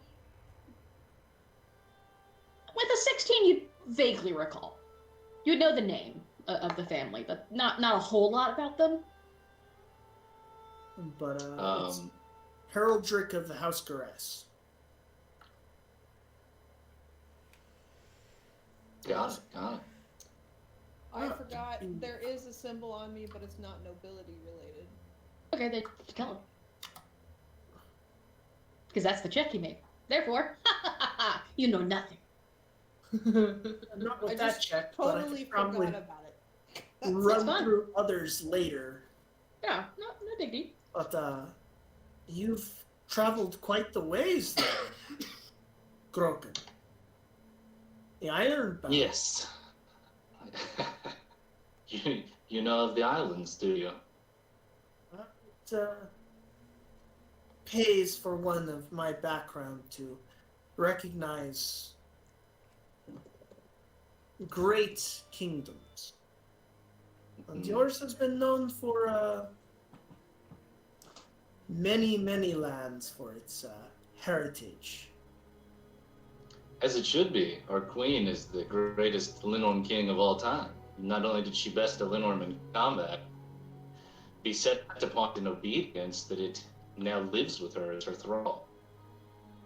I had heard rumors of such a thing, but I thought they were but stories. I would love to hear this from you, to be regaled by the truths of this.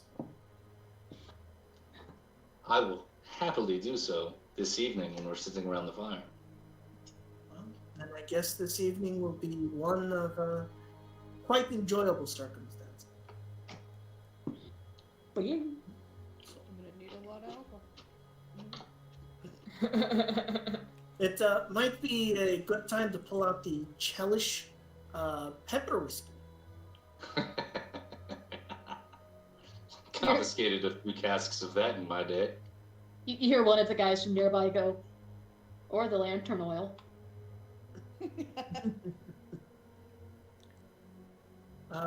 Moose said, you know what, I'm not even going to bother. I'm not going to bother. You just kick them under the table instinctually. Oh, No, no, no, I let somebody else kick them under the table instinctually. But, Slate, that symbol, can I roll a knowledge arcana? Or a knowledge religion? You can roll a check if you like. Pick a check. 8 on arcana, Hmm. cracked.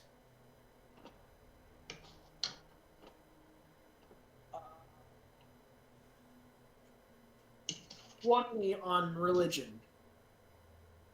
He has on his cloak, he has a small symbol here, and it's a symbol of a tinker.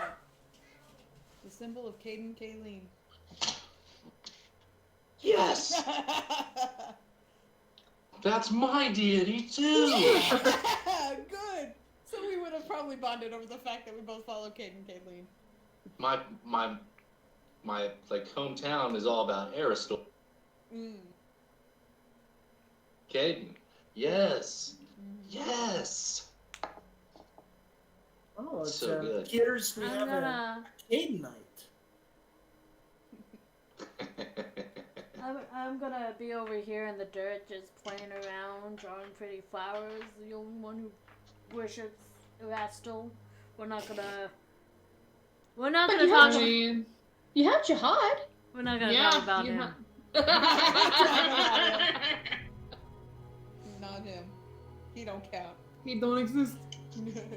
Get yeet. You can't sit with us. But Cade night, quite interesting. Oh, but he glances over to see if Oleg and Merton had finished their conversation or had left the cabin yet. Well, how was your trip? I pause you there for a second, because while this is happening, Sakura said that she was checking the storage room. Yeah, with the bowl of So I mean, flour. it takes you a minute to get the bowl together and stuff as they're chatting, and make a little commentary here and there. And you set the bowl together, and you go into the storage room, and she's not in it. He's not anywhere.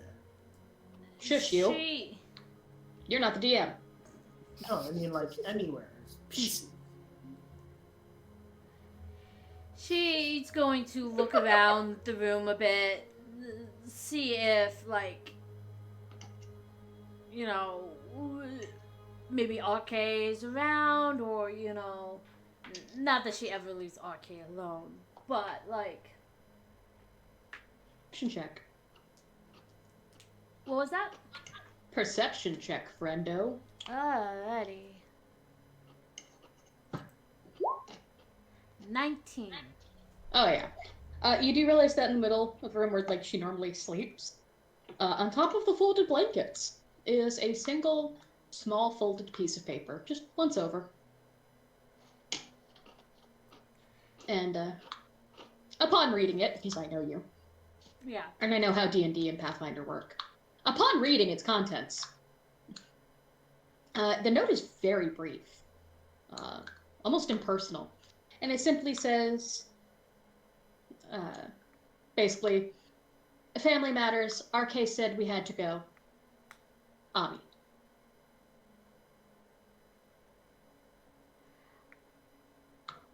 Sakura, as the words kind of sink in, will kind of lower herself on the bed, just kind of a little in shock. Like, she didn't even say goodbye. You know, she just left. She probably sits in there for about maybe 5, 8 minutes at most before getting to her feet and starting to make her way out of the shack. She's gonna look around specifically for Kana and Mayin. Kana probably would have just like came out like probably is like finishing like pulling her hair back into her ponytail, and is coming out of the place where they've been staying. Mayin is witnessing Oleg, Wade, and Merton, played here by Conchabar and Peppery from Skull and Shackles. Because I needed someone short with an eye patch, and he was convenient. Coming out from the house. Look, man, they match the descriptions well enough, okay? It's fine. It's fine. It's fine. Oh, good old Conchabar. Yeah. It looks like they're done with their conversation. No, indeed.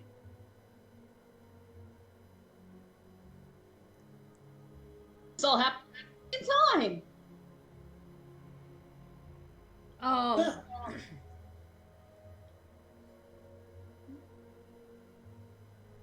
I rise to my feet and I do appreciate having a bit of your time. I look forward to hearing the stories. Estrid. Perhaps partaking in a bit of liquor with you. That would I don't be think- enjoyable. Kate Absolutely. will be with you. May you find wisdom at the bottom of your glass. May the shadows always be your guide. I prefer the stars. Slate just kind of goes to take a drink, but kind of stops mid-drink, and it's just like, when he says, he brings up the shadow thing and just stops, and then goes back to...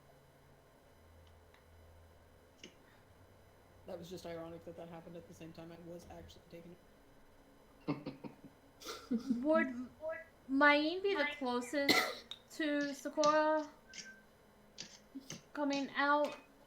Or It depends on what Kana's up to. Depends on where. Like she would have she probably would have been like around here, give or take. Say around here. Yeah, so Right there. and Mayin was headed towards Merton So, and such, so they're pretty equidistant, I'd say, just for convenience of Kana being more likely to be looking at you, whereas Mayin is paying attention that way. Elsewhere. Yeah. she'll gesture to Kana if Kana's the one looking at her. Mm-hmm.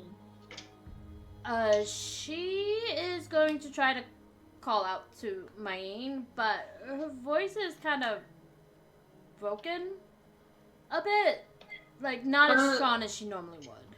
And Kana's gonna like follow her sister's gaze and be like, Ain, need you a moment. Come here.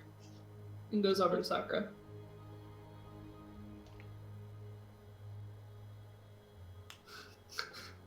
And he kind of glances over at Martin and Oleg and sighs and turns back.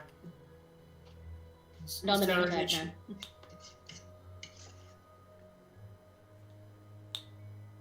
She's gone. Who? Ahmi. She'll hold out the piece of paper. Kind of opened up in one hand. Kana's like gonna cross her arms and kind of just go, Apparently, RK told her that there... Is that her handwriting? It looks similar to at least the way she signed the end to the contract that we did. Looks like CC got a question.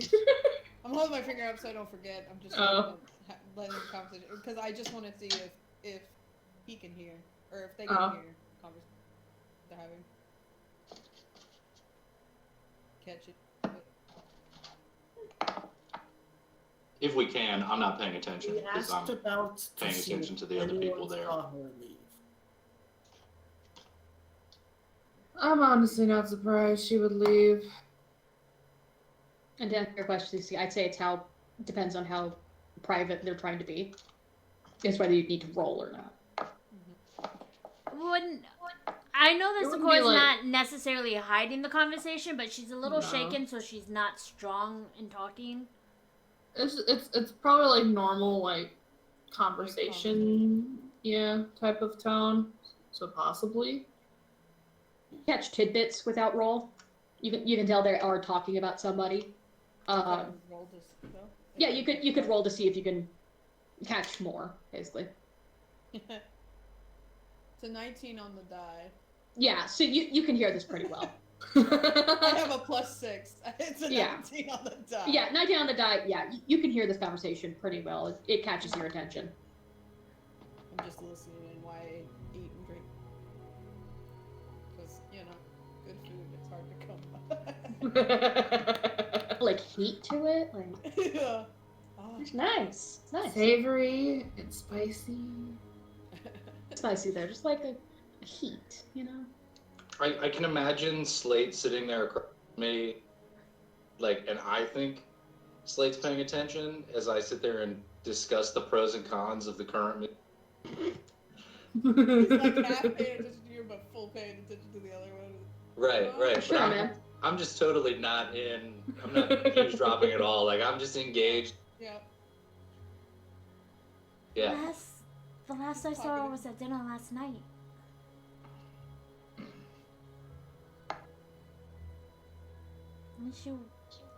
I didn't see her at all this morning when I got Conversation out. with her. I did not expect this. We should see if anyone saw her leave. Is her stuff there still? Is it all gone? It's gone. I didn't see anything. I wasn't quite sure if she was just trying to be tidy or... But Does then I she saw the know note. how much it snowed last night? I hope she's okay. Should we go out and look for her? She'll probably be fine. She probably found Saren in the forest. I'm not gonna risk it just for us and these people here to go find her when she will probably not want to come back. She left for a reason. Just because she said it was for family. It was for her own volition. Sakura's ears kind of fold back and her tail kind of slinks. But... I mean, what if she got lost? What if something happened to her? Then that is her fault. Because we were in this together. Sister, Inside the I know con- you care, but it was her choice to back out. She did. And I hope she has safe travels wherever she's wanting to go. Her and Saren both. Well, Seren's coming back, surely. I mean, I don't think she's going to come back either. If Ahmi's gone, Saren's most likely gone.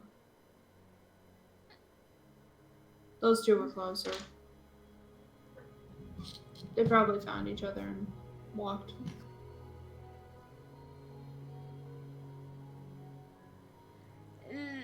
hearing her sister say this, she. If either of them are paying attention, she still has the bowl in the other hand, and her hand kind of starts trembling a little bit.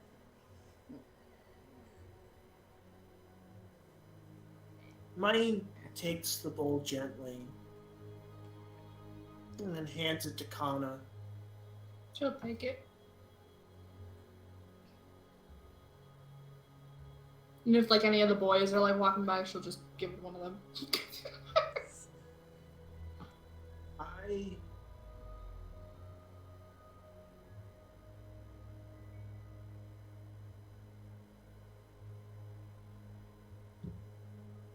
I will look into the forest.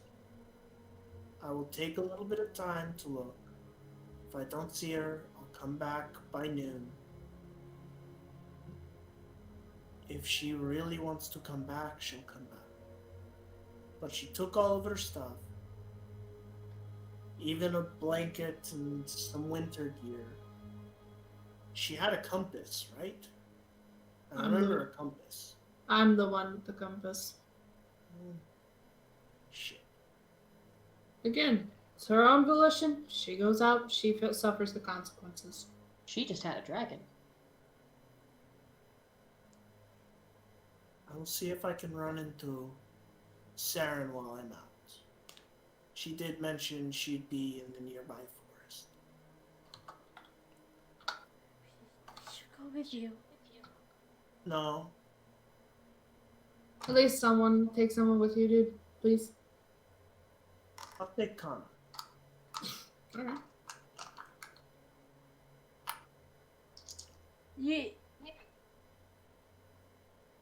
The mention of both of you going out and her staying behind, her ears kind of flatten way back.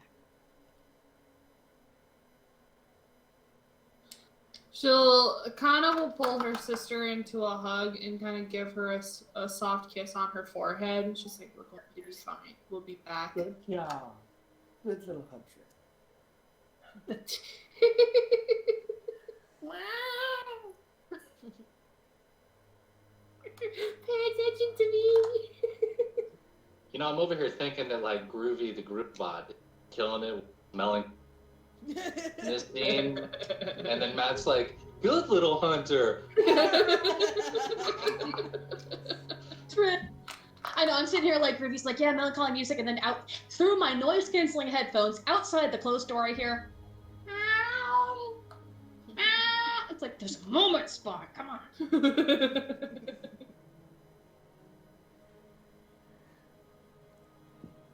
Anyway. Even as her sister kind of gives her the hug and kiss on the forehead, she's obviously struggling to try to maintain a composure. She's definitely trying. Her skin is kind of paling, and the only thing that she can seem to manage is just a nod. Your interactions with Ahmi have been a bit rougher lately. My interactions have been more peaceful. Allow me the chance.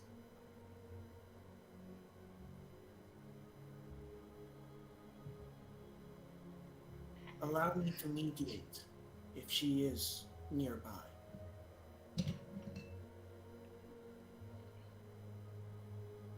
She lets the words sink in and kind of hangs her head a bit defeatedly. And just simply nods.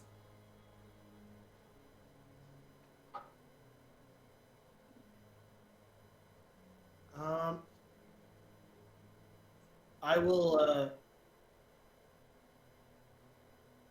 gather my shield and crossbow and meet Kana at the front gate and head out. Mm-hmm. Try and track down, see if we have any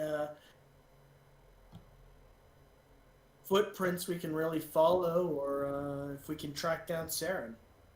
Do you take your horses or foot? I'll go on foot for now. Okay. Just for the two new people, because like you see a dark-skinned tiefling with light soft baby pink hair, and with like pawed feet go in and then come back out, adjusting her spiked gauntlets and carrying a tetsubo on her shoulder as she walks to go meet the other Maine. So Grokon keys in on that weapon pretty hard because it's not a common weapon, and he knows the people that make it. So, not that he's going to do anything now, but I just want Rowan to know that, or Pop Tart to know that I definitely, definitely see that very, very quickly. And just for you, Jagerfer, what she looks like, it's in general chant. Yeah, because you're the only one out of all of us that haven't seen her. Yep. I got to watch her get drawn. Gotcha.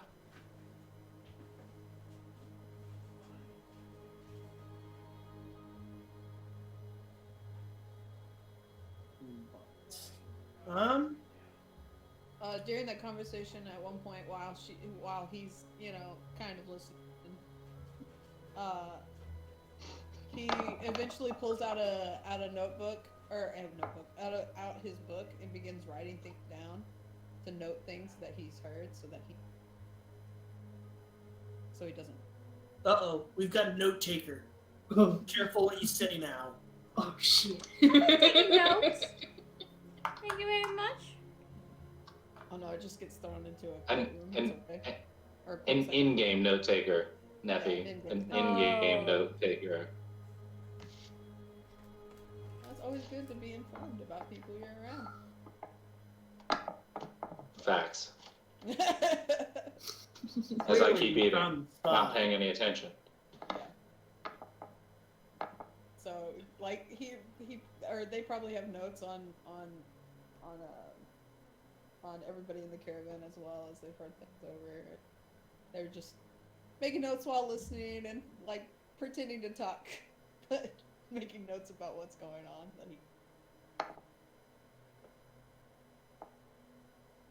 Just in case, no big deal. No reason. That's fine. Big reason. One thing to know, the dark pink skinned tiefling has a very fluffy tail. Did you say my tail isn't fluffy? Your tail is fluffy too.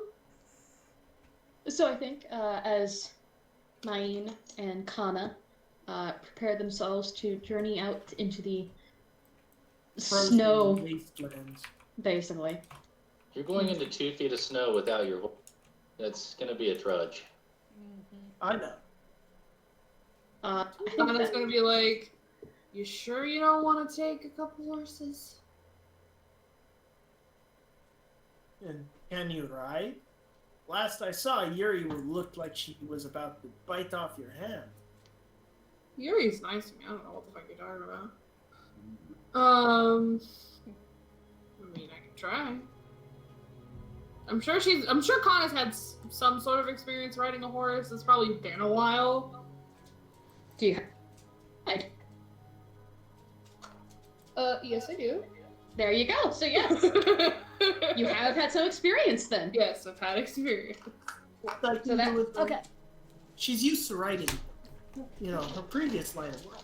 Oh my god. Yes, that is up to y'all if you take horses or not. Just because she was a courtesan, no, I have to call her out on it. Hey, Marina Bachman's character in Firefly didn't have to do.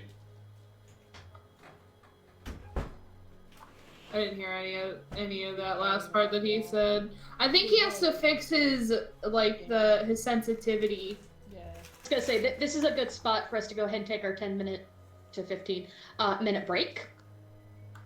So that's up to y'all whether we want 10 or 15. Otherwise, we'll say 10. We'll be back at like 40. Cool? Yeah. Cool. We'll be back. Bye.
Yep, there be cat.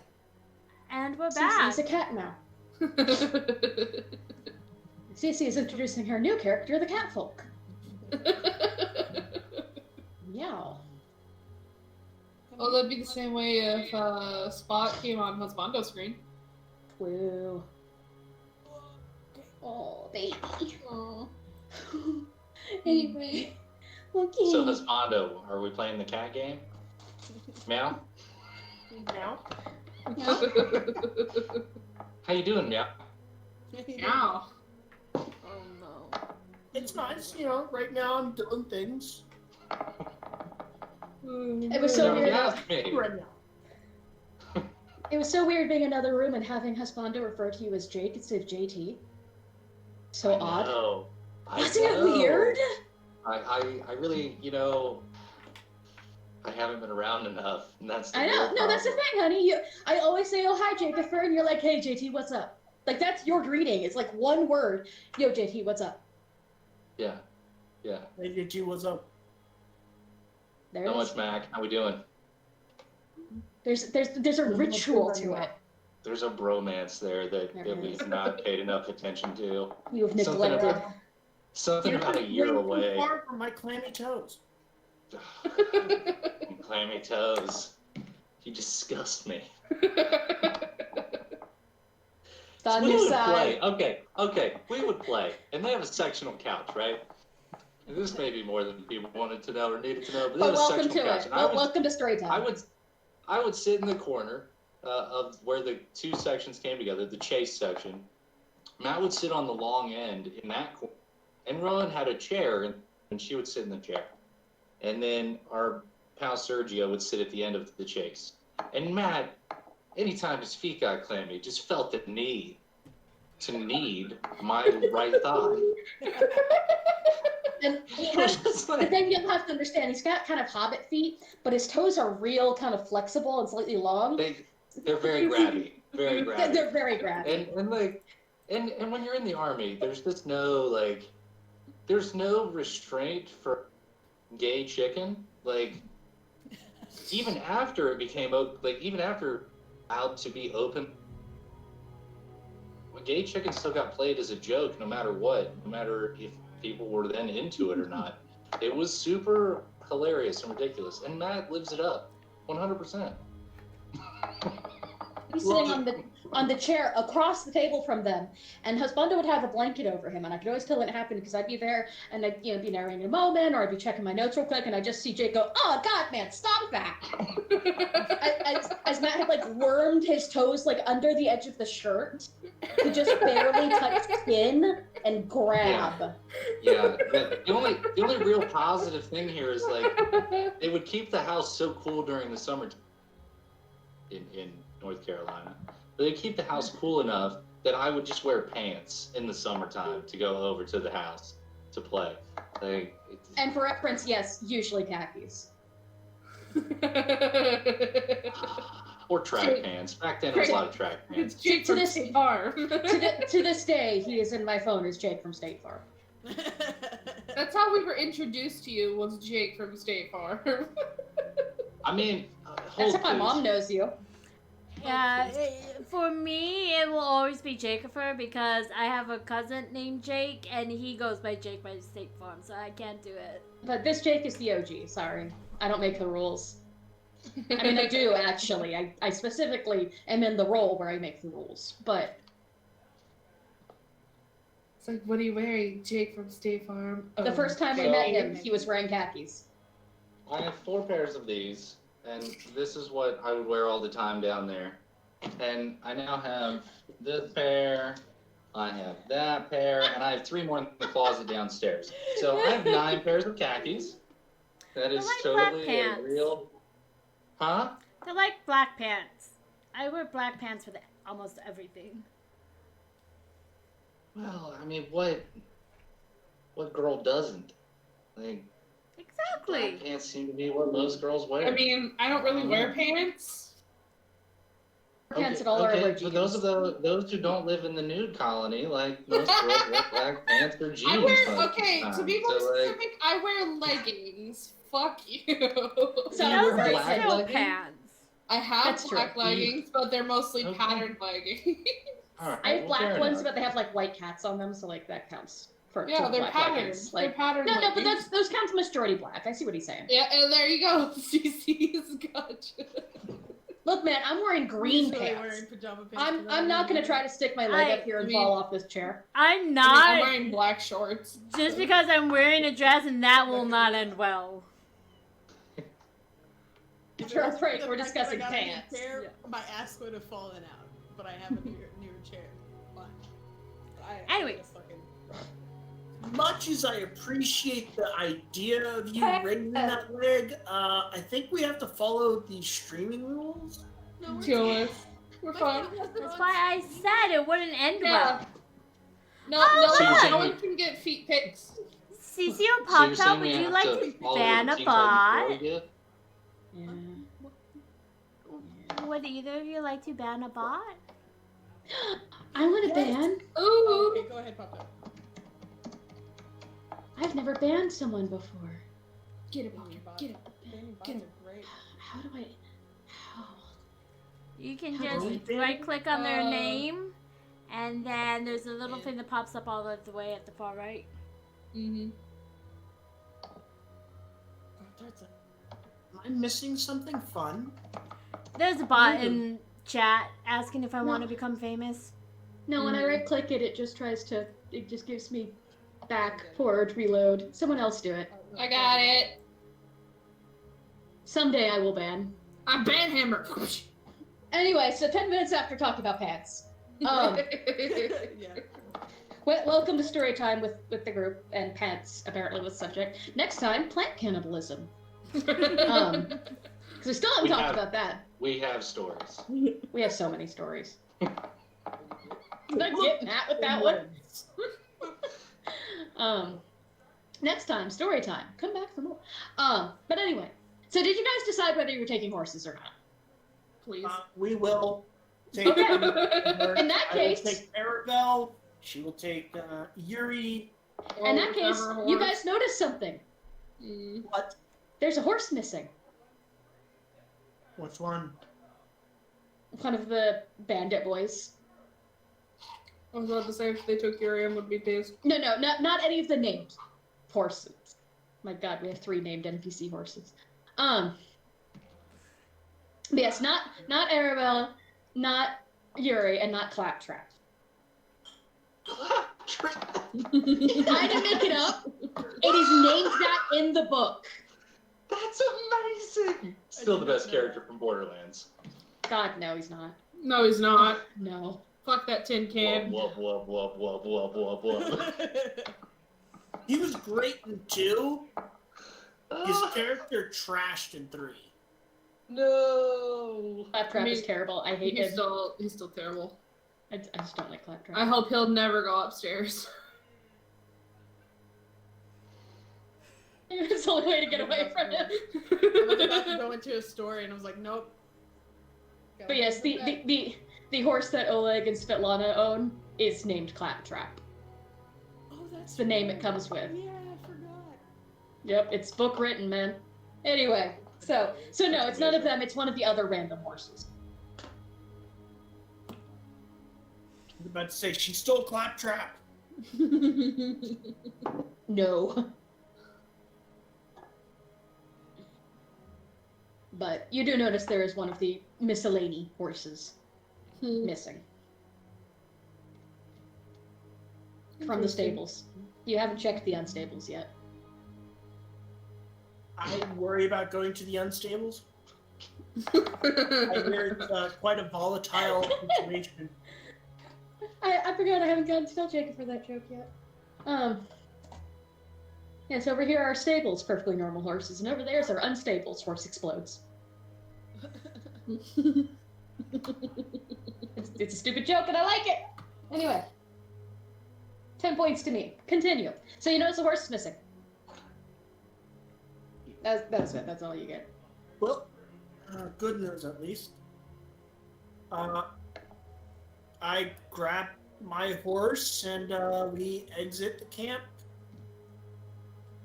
I'm gonna grab Yuri and we leave. And you guys do that. So,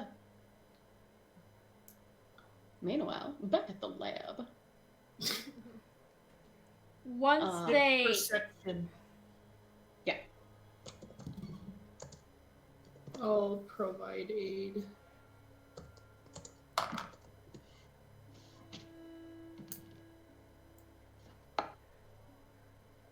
While they are out searching, what does the rest of the party do, if anything? While looking over, like them before they left, was there anything I could garner by what they are, like what they can do, fighting like? I mean, Khan is carrying a big ass Well, spiked bat yeah. thing. And also So- is very bulky and tall. Kana, So why? yeah. So wild guess. Figured She Kana- hit things. She definitely frontliner related, but I was more talking about Sakura and Mine. I'll get it one day. Alright. I just so- looked over to roll 20. You should see what his nickname is.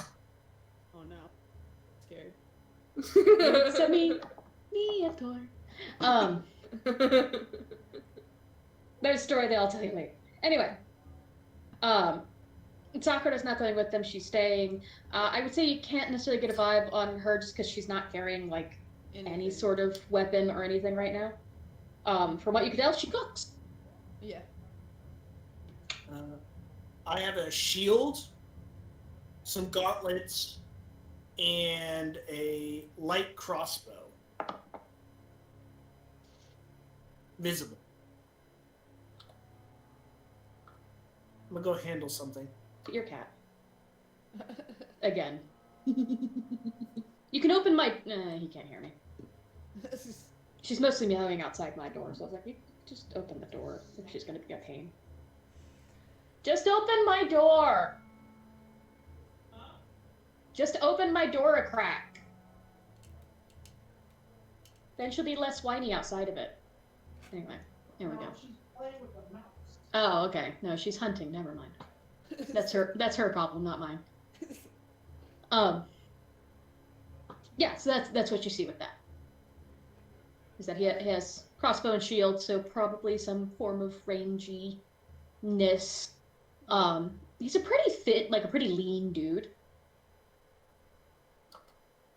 It's just weird carrying a shield with no Well, no what? very odd With no sword or melee weapon. But I have my back to the front gate because I'm sitting on the opposite yeah. I'm the one that's paying attention to from things. Slade. Yeah. That's what you get from them. Alright.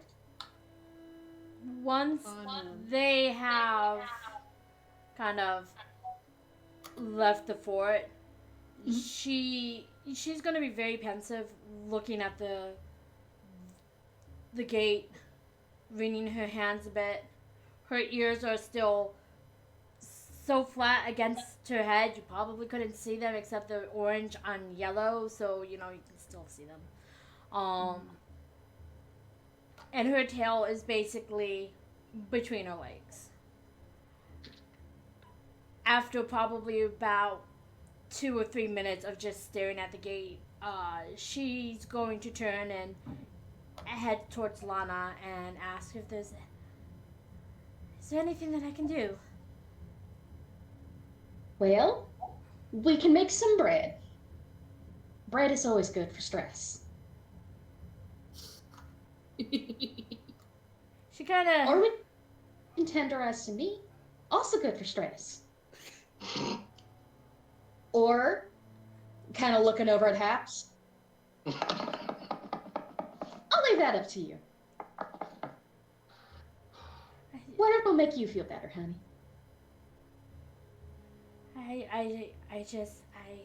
You can also shoot this glance over at Tony. Good for stress. I don't think that would help her stress at all. What's this? What did your mama do when you were upset when you were small? What kind of snacks would she give you?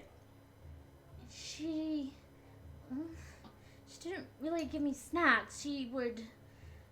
there was this little box that she would hide, and I would have to try to steal the trinkets out of it, and it kept me busy for a while, but I'm not quite sure that that would really work around here. I mean, probably not. You know, I got an idea.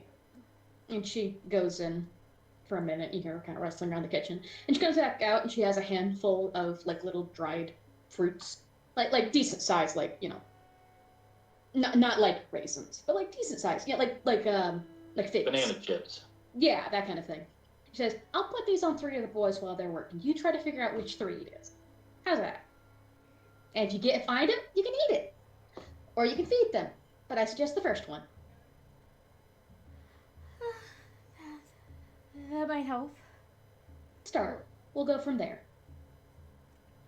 Okay. Sure. You go in the house for a minute, okay, sweetie? And like as you're going in the house, you hear, "Hey!" And she like calls the boys to attention. Give all 3 of them to Tony. And after a minute, Portino starts shaking. the 2 of you are there outside. As soon as she gets their attention, they're a handful of like, "What the fuck?" And I come over, and she basically says exactly what she said too. She says what the plan is. She does give them to individuals that I will not name, but I'm going to write down. And sends them to continue on their merry way.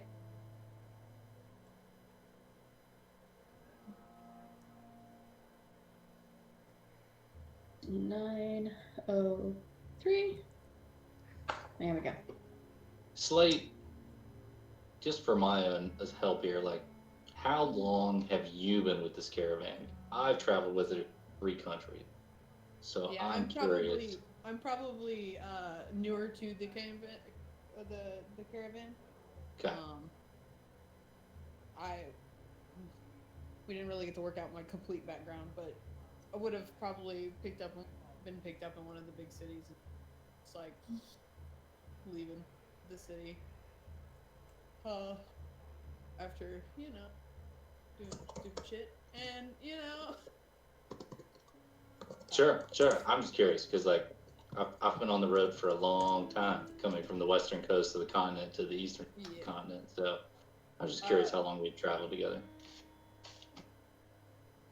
I would say probably about maybe a month, 2.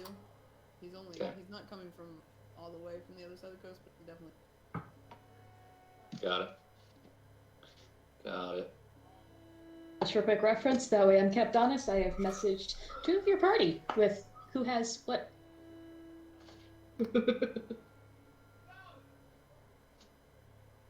I see how Spondo is amused by my choices. Is the other one Giggles over here? The other one spells you because she's giggling. Actually, his name's easier. So anyway. It will take her a little while to compose herself, but yeah, she'll get to that in the morning. In the meantime, Svetlana brings you inside and you start making bread. So much bread. She just has you kneading the bread. Yep. Anything to keep her mind Yep. preoccupied. Slate, I'll tell you, that Lana lady scares me more than a lot of the female knights in last week.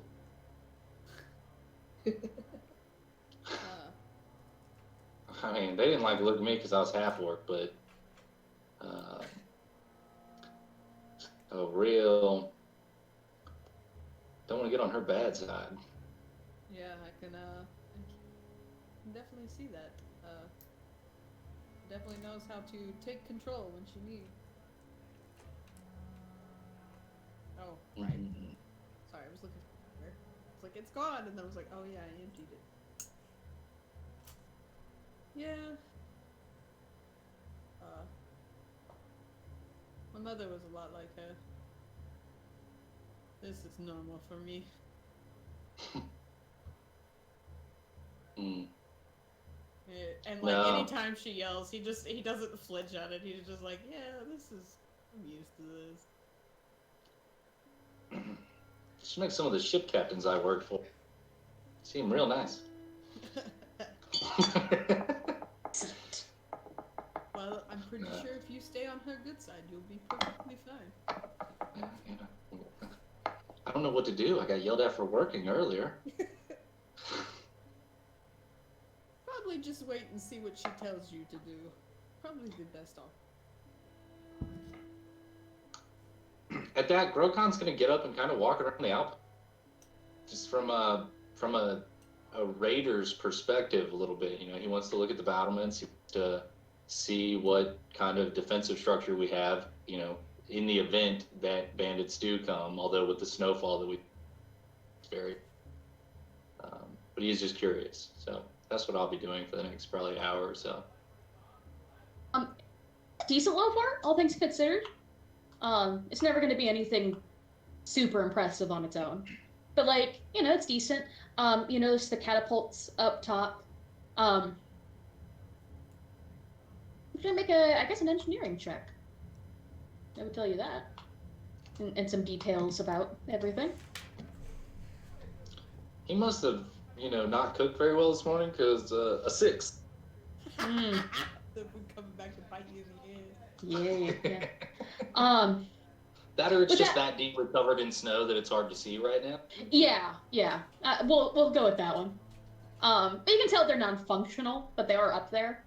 What you can tell just at a glance, basically, is that someone has been working to like bring it up to at least structural integrity.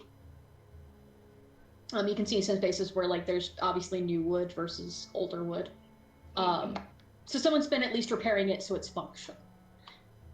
Which does mean that it's not that bad. The doors obviously have been, you know, fixed up so they do bar, and there's a heavy wooden bar that can be slid across and such to keep it closed at night. Most time during the day it's just closed, but at night they do slide the bar in to keep it, you know, closed, locked, Sure. barred, whatever. But yeah, even with a 6, it just with your type 5, you know, it's functional. It's certainly better than being out in the fields. Because there's walls. Yes. And they're tall. And there's no glaring hole in the wall. Right. Like it, yeah. It, like I said, it's been repaired to functionality. Then with someone who knows how to use a hammer and nails. Then at the end of that, I will probably seek out the head of the guards, and and then I'll pass it off to Slate and Neffy or Sakura or whatever they're going to be doing. Yeah. They would point you out to Keston, or point Keston out to you, I should say. Mm-hmm. Who looks slightly older than the other 3. Slightly grimmer as well. He's got a more serious countenance. Whereas the other 3 are kind of Grady, Arden, and Norwood, as you find them to be. They're a little more jovial, lighthearted. Like they take their job seriously. It's not, but you're used to the kind of banter of you know, folks who work together for a long time, and they've got that sort of sense of humor. Keston tends to keep himself slightly aside, though he doesn't avoid joking with them, but it's always a little more somber in tone. He doesn't laugh quite as loud. He doesn't smile quite as big, kind of thing. All right. Sense motive on him. Hey, there you go. Nat 20. Right, 19. Close enough. Okay. We got to get back into it a little bit. But yeah, that gives me a 27. This is a man with a lot on his mind. You can see the wheels turning. He's keeping track as he's watching. He's up on the ramparts. He's keeping track of like all the guys working, taking stock as what they're doing, who's lagging, who's not. It's very much having, you know, sail and stuff. It is really the eye of a captain. It's someone who's looking at a lot of moving parts and seeing how they interact with each other at all times. You know, and even the jokes he's hearing, he's taking notes and like, okay, they're doing fine. You know, Norwood is lagging behind. He's probably tired from this. Like, it's that kind of just, he's keeping track of everything. And then there's something else that seems to be just kind of like a stone on his shoulders. Like, it's just, there's something there that's weighing him down of a personal nature. Does he wear the?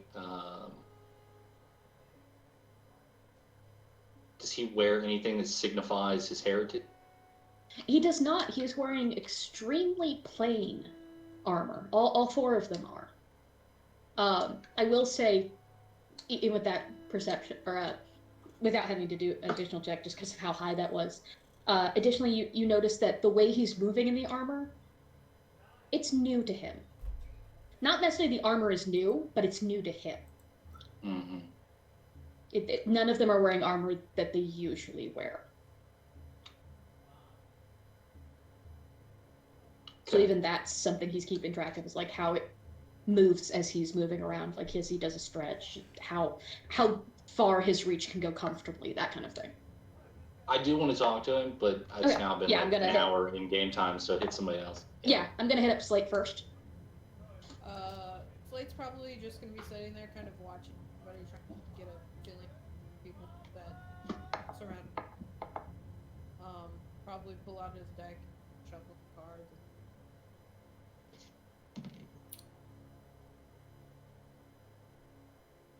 It's easy. Can't hear you. You cut out. Yeah, you cut out completely. No. After shuffling your deck. He would basically be shuffling his set of cards, and be kind of checking out everybody while he's just watching more than anything, and kind of noticing things that he needs to notice if needed. It seems off or strange about people.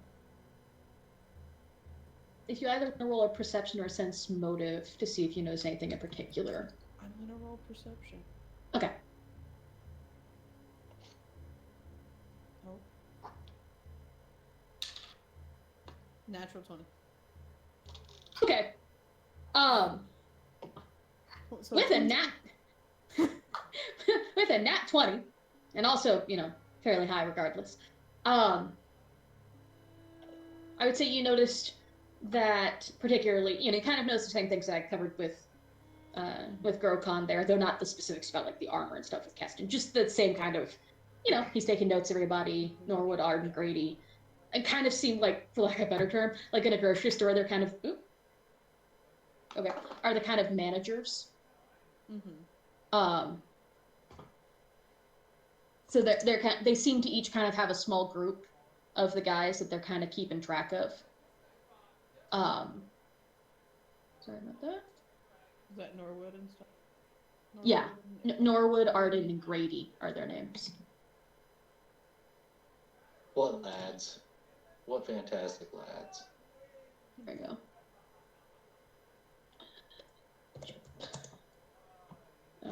Which one was that? We'll do... Sorry, my music thing just crashed. Just give me 1 second. No. Oh, no, there it is. Apparently. Okay, it's back. I know Whatever. Thoughts like to work. Yeah. We're just like,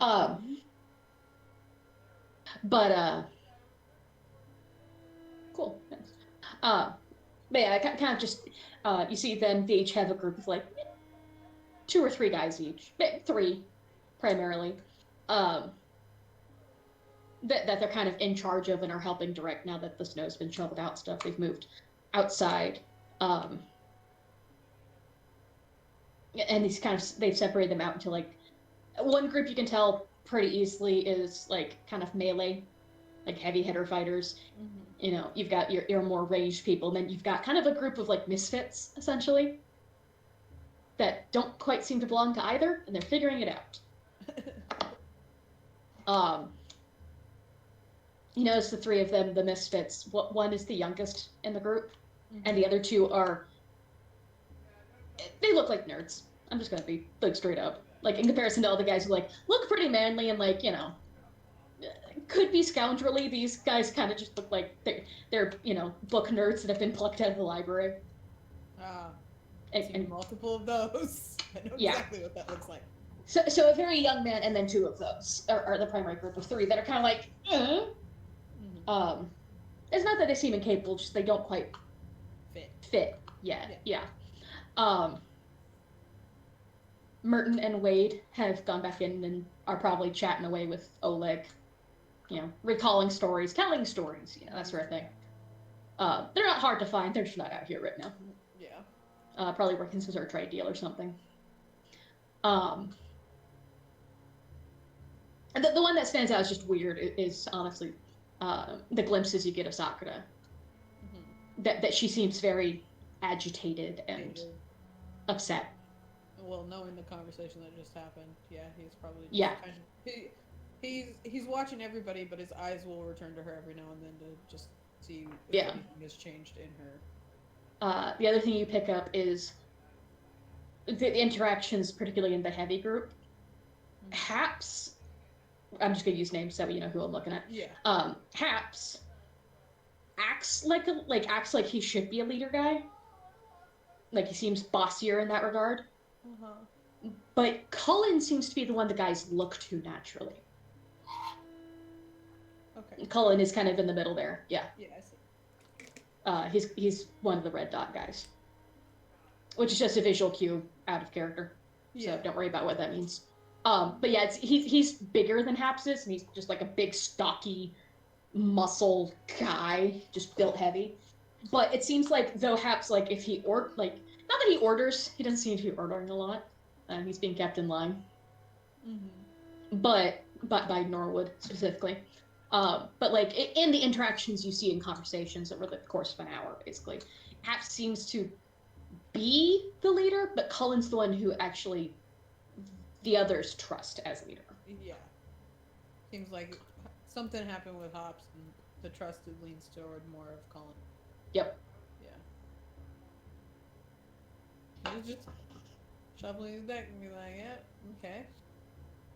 It's interesting. And so he's kind of he'll kind of by the time it gets to the end of it, he's noticed things. He's switching his gaze between Hops and them, mm-hmm. and then Sakura to see if anything changes between. Okay. Just keeping an eye. Bread. As she's doing the bed, she's still kind of struggling a bit to keep composure. Mm-hmm. The longer it goes, the easier it becomes because she's focusing on the bed. Probably about 20 minutes or so after working with the bread and whatnot. Basically the time that they have to let it sit so it can rise. Right. She'll come out and start looking around at the boys. She'll narrow in on Tino first just to see if he looks a little nervous, and like she figures that if he is trying to hide something from her, he'd look very guilty about it. From what we know of Tino, isn't he always nervous? Yes. Yes, but there's a difference between being nervous and looking guilty. Well, you can certainly sense motive on him to see if you can pick up on how he do. If he do. 22. 22, okay. He does seem nervous. And you can't pinpoint it. There is an extra layer there, but it's not quite guilt.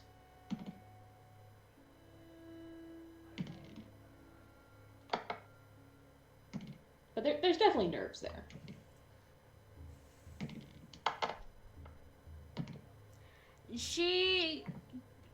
Can she look around to see who she should probably look at first, who might have the fruit chips?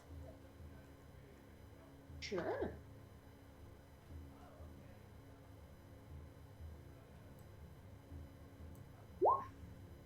Not 20. 25. All right.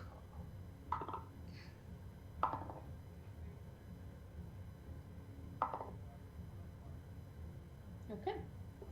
So, it does not take you long to realize that, yes, Tony has one. For sure. Minimum. It's not even hard because you look at him, he looks back and... does one of those, Mhm. which you would normally assume is just his normal thing. But then he pats his butt pocket. It's almost like a little spank. And then winks at you and goes back to work. She kind of takes a deep breath, looks up to the sky. I don't need this today.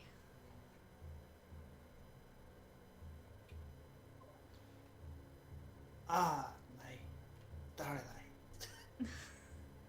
It's just another situation of a guy misreading the.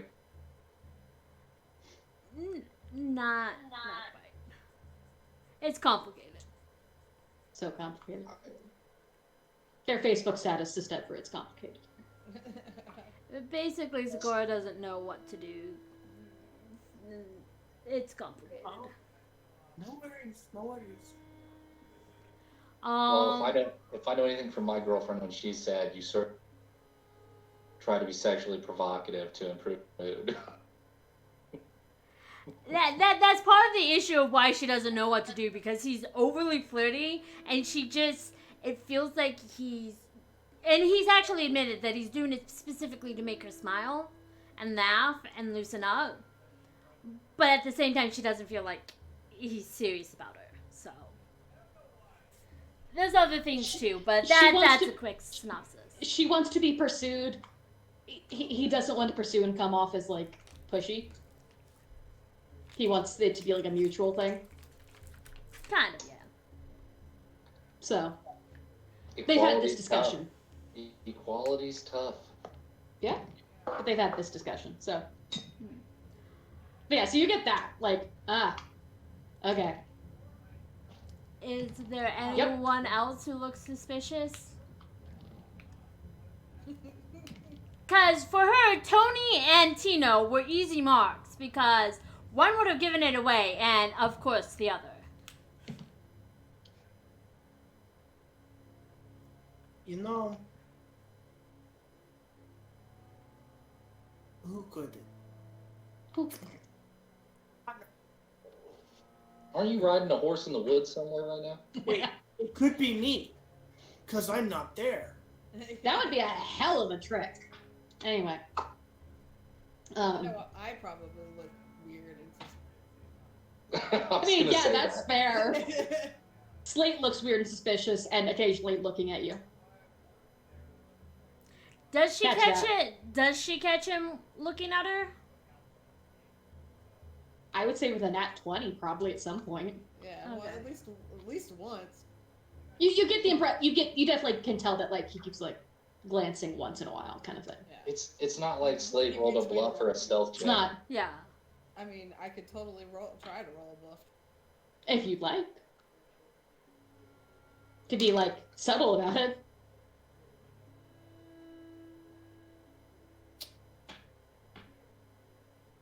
11. I was gonna say, that face though is not optimistic. No, it was a 2. It was a 2 on the die. Oh. And a 9.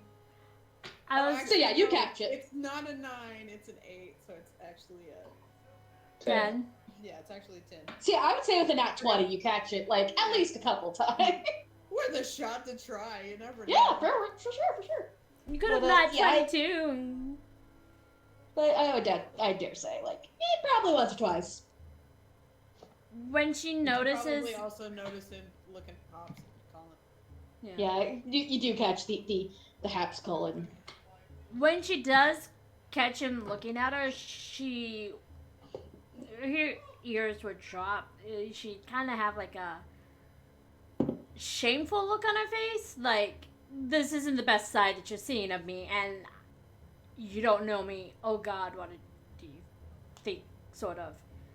Oh boy, I'm really sticking my foot in it. Sort of look. Mm-hmm. Which is showing a change, and you see him. He kind of stops shuffling his cards and sits down. You see him pick up a pencil and begin writing down. Closes the book back.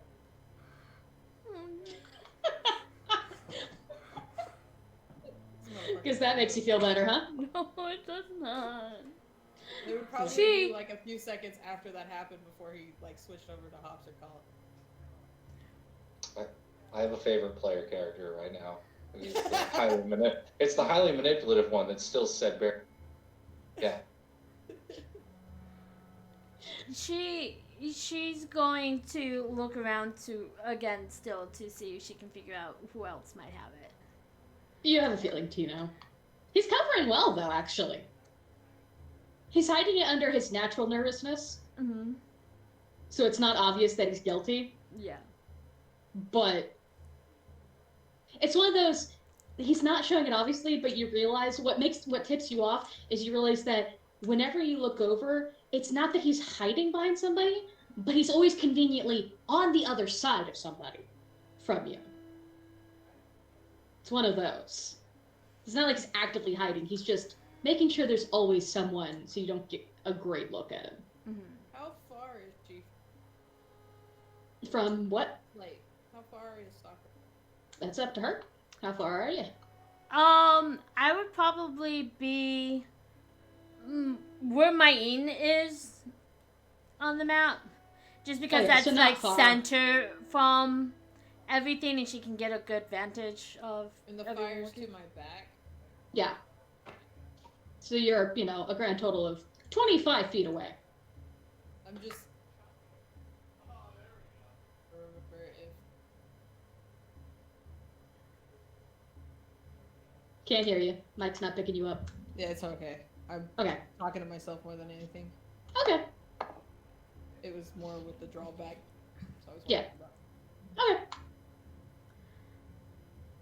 If I had to guess who the third person might be, I would start looking at Haps. See if. He seemed grumpy.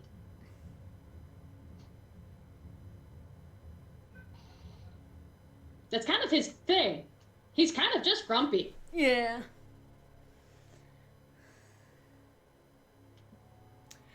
She is going to start walking through this like little alleyway. Right here. Between the guest house and the ramparts. No. Between Lana's okay. house and the Oh, shack. okay. Gotcha, So gotcha. that she can walk around this way and kind of sneak up on Tony.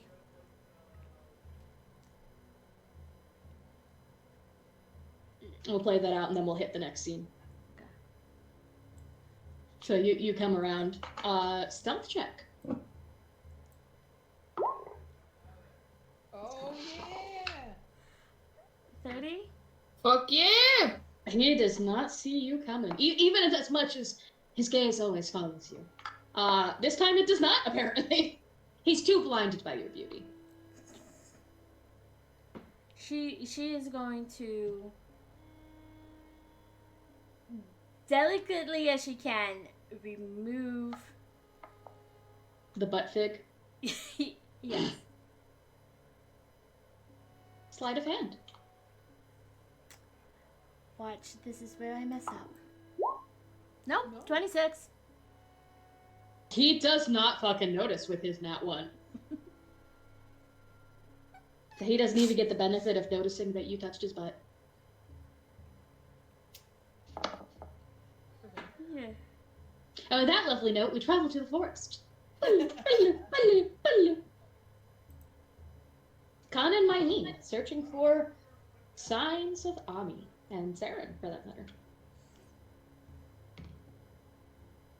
Well, do you see any tracks, Kana? I'm gonna do a perception check. See if I do.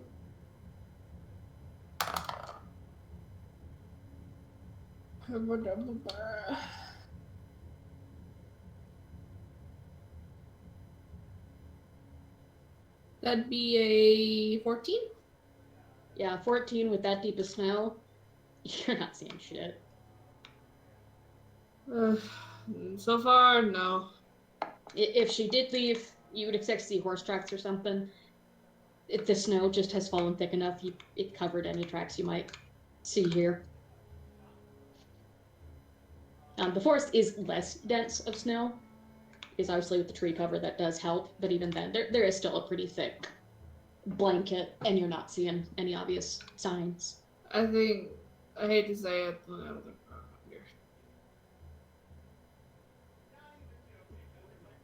Perception checks were dirt and low. Okay. Well, guess what? You do find both of those things.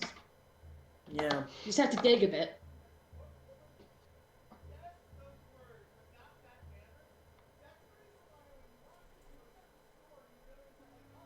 Let's at least do one loop around the edge of the forest, see if we can run into Sarah. She wouldn't have gone too far in. Alright.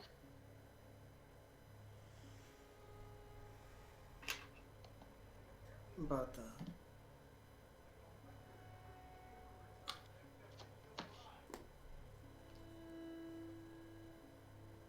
talked to Ahmi last night. Thought I was getting somewhere with her.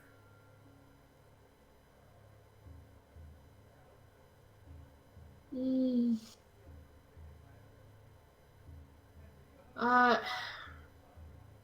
know. I've tried to be civil with her, but my patience had ran thin after that argument with my sister. And also when she decided to do something stupid and run in front of me with the boars.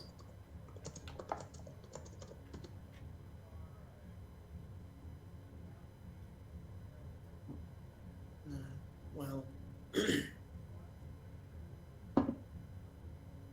She will want to point the finger at the others and not actually take what she's done. she did. But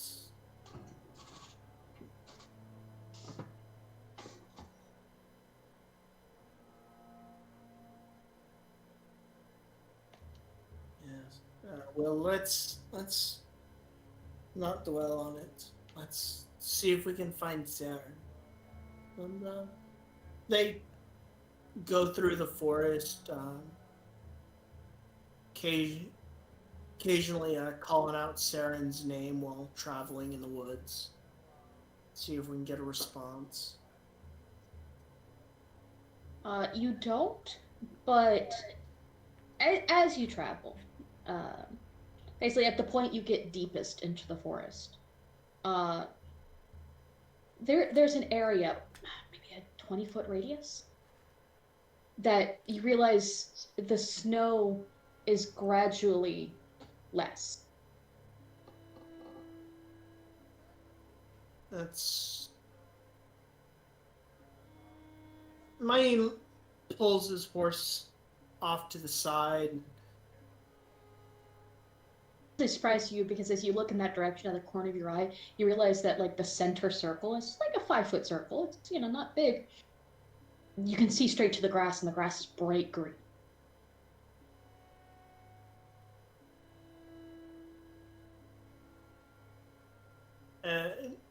Wayne looks at the grass and looks around and goes, Kana, keep an eye on the area.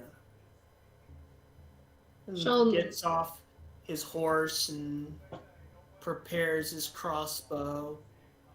She'll nod and gets off her horse a couple minutes after and just kind of keeps watch, staying with the horses.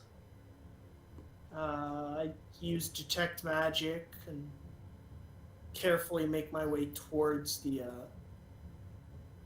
circle and call out, to Saren and perception check. Go for it. Trash. I'm also going to do perception check, just watching the perimeter.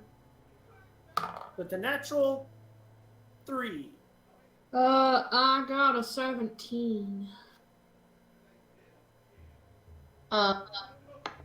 The perceptions don't grant you any additional info particularly. With 17, you do notice, Kana, that though the grass there does have the beginnings of frost, where perhaps it had dew before, or it was just the melted snow that has now begun to freeze over. It's still vibrant in a way that is very unnatural for this time of year. The grass underneath should be, dead. It's winter. Or at least more dead. But this is vibrant, like, Summertime. yeah, green. Summer. bright green. And there's nothing lurking around the perimeter of the. I think the birds sing normally.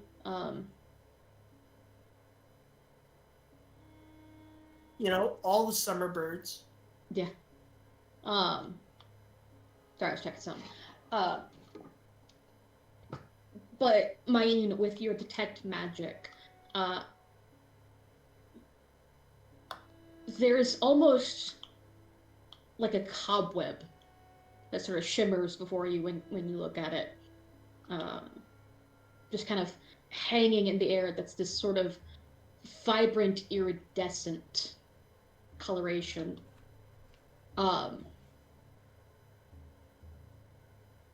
It's strong. Like it's a strong, like almost cloying on your tongue levels of strong.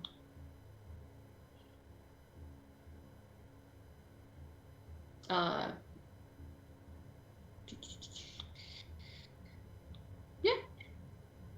Is there any signs of fae or creatures nearby? Besides, some minor winter bird song. There's not a lack of animals or anything. It's just there's not anything in particular. It's not like that one area in the woods where like there was no animals. This is very normal, but not springtime birds or anything. It's just it's normal. Like it sounds normal. The only unusual thing is this, as far as you can feel. I kind of carefully avoid getting to the center of it, but examine the area. If it isn't one thing, it's another. Anything unusual out there, Kana? Not that I can see, no. Alright. Let's keep looking for Saren and then get back.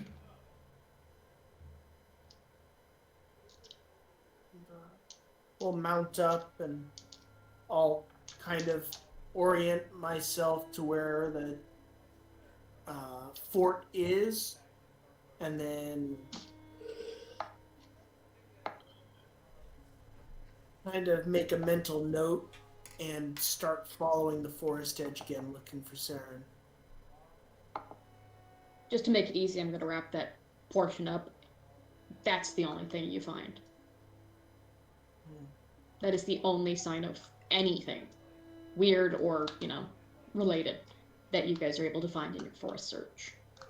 And you do notice as the snow, which is significantly slowed from its very heavy overnight, it's still snowing pretty heavily, but it does seem like very slowly, like as you guys pass it basically a second time, the snow has started to creep in slightly. It does seem like the snow is sticking, but that same circle is still slightly warmer and keeping it warmer right there.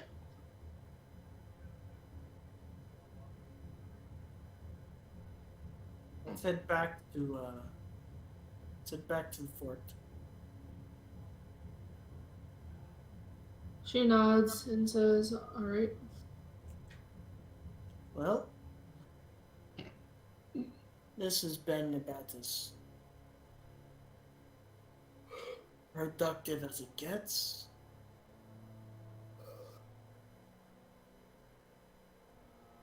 I was honestly expecting as much. I was hoping for better. But things happen. Mm-hmm. Maybe we'll get some good news from this caravan that came in. Maybe. About And hopefully that Saren and Ami found each other and they left. that would be a wonderful idea.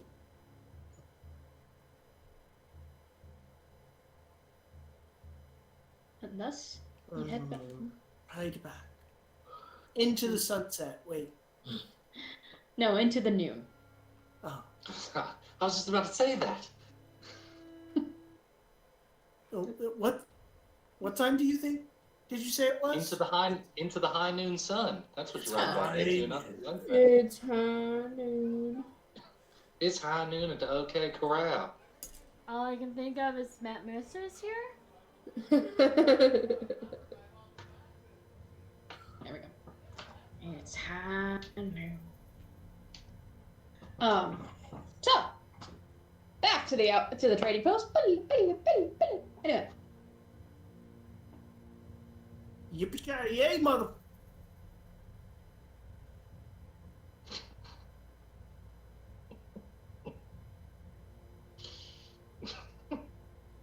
come on. What are you up to?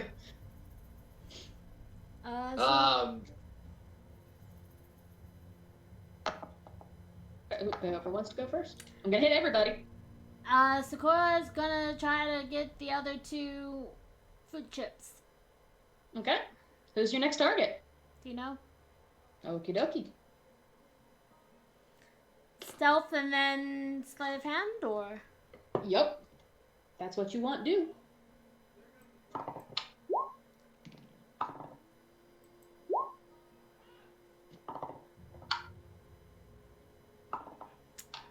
$29 stealth and an 18 sleight of hand. He doesn't even notice you coming. Doesn't feel it go. Where are you targeting for trying to find this fruit chip? That does matter. Yeah. Antino? Yeah, on Tony you knew where it was. Yeah. Where are you trying to find Antina? Tino, she would check, like, his side pockets and then any of his coat pockets real quick. Those are all different checks, honey.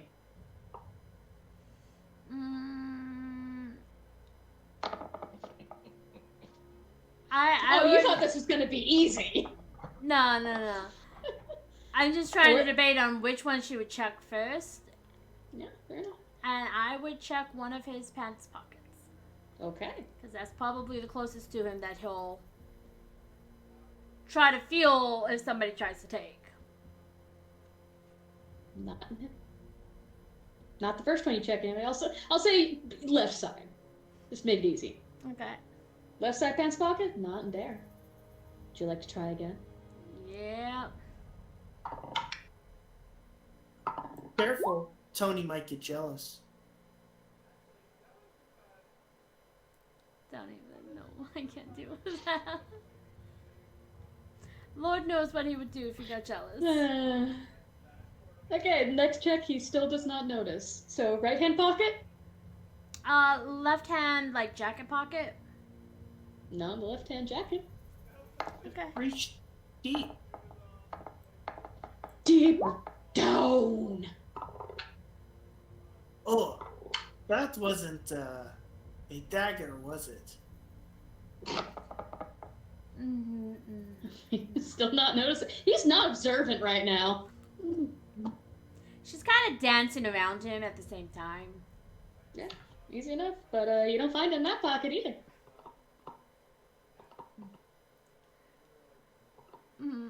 You got one more.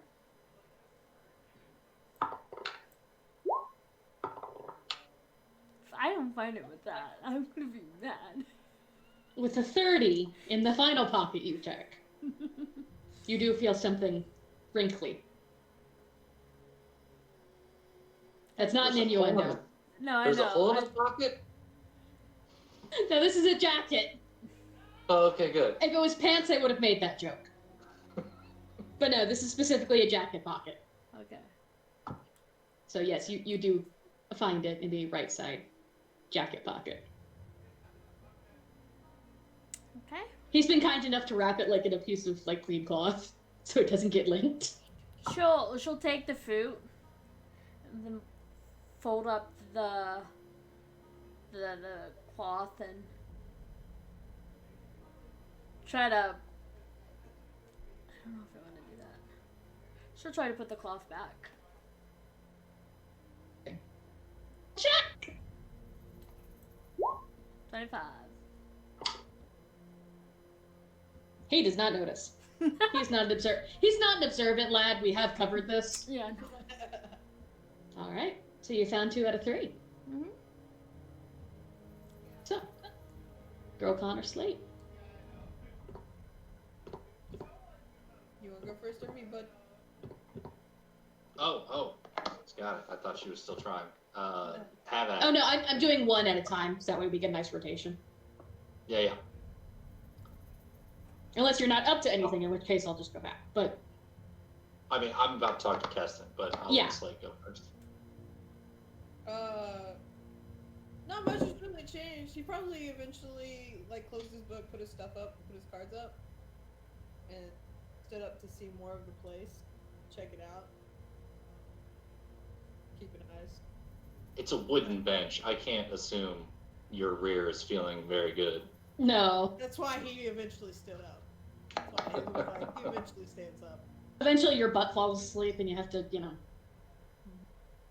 Yeah. So he's just checking out it. He's more of a keep back and watch. You do realize the stable's overcrowded. By like 1 horse.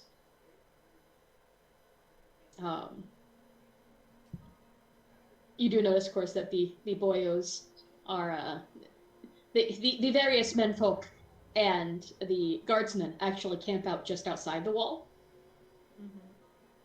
Which is probably not super comfy, to be honest, especially in this cold. Yeah. No. But they have like a little mini camp right outside of it, to your west. And it seems like they mostly come in to work during the day.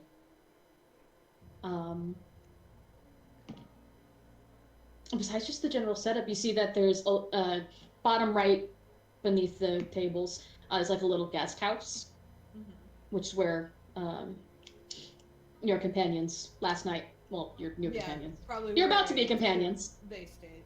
Right. Though I think, Mayeen, don't you sleep in a hammock in the stables? Yeah. Okay, so he went that way. But so you take note of that. Obviously, Svetlana and Oleg have their own house that they sleep in. There's the tables. Top left, those grates are like the middens. There's like a little storeroom in between Svetlana's house and stables, and then obviously the stables. The storeroom's where. Sure. That. Mm-hmm. And that's the makeup. The walls are about 2 stories high, you say? So pretty decent height. Yeah, I'm just canvassing the place. Yeah, I'm just kind of giving you a rough outline of what you're observing at a glance. That several structures. Making notes where he needs. Yeah. Decent gate. Like I said, about 2 stories tall. So, a decent set of walls. Wouldn't be easy, not impossible to scale, obviously, but not easy for the average person. Yeah. So, not bad. Not bad at all. Interesting. He just does it down. That's all he's really doing. He's just getting info. Okie dokie.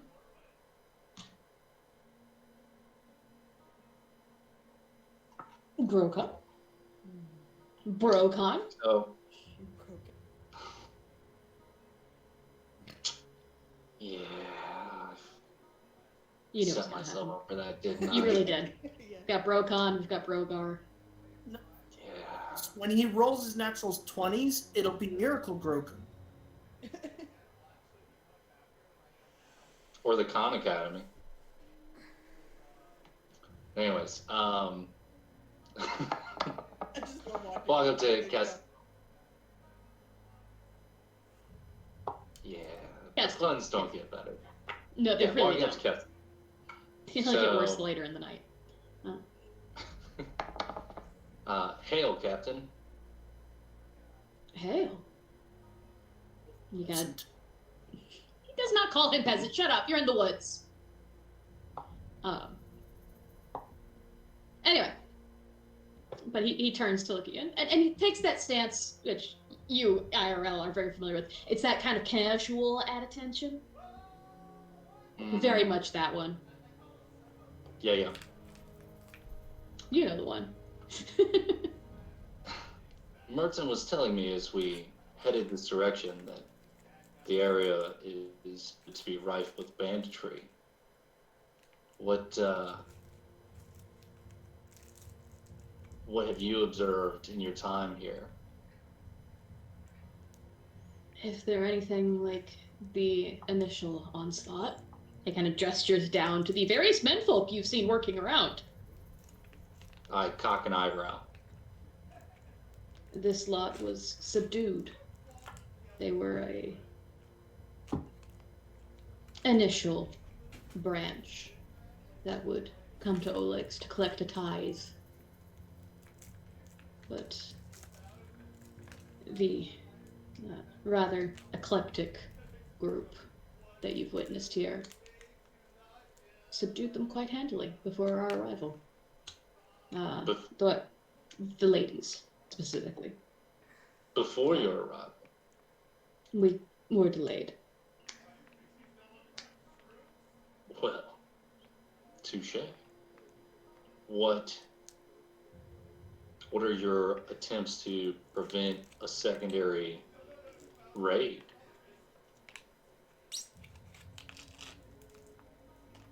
On good authority that this location is no longer a target, that there were groups assigned to various locations. Our primary objective at the moment is to do as a side, which is to guard this specific location, though we are attempting to work with those willing to turn them into something of a more protective force. It seems most of them were various individuals who had come to these lands for opportunity and were subjected to something else. My final destination is hopefully to the charter eastern from here. But I have no intentions of making that trek through the mountain pass until the springtime at the earliest. I'm hoping to spend some time here, assuming that Oleg will allow it.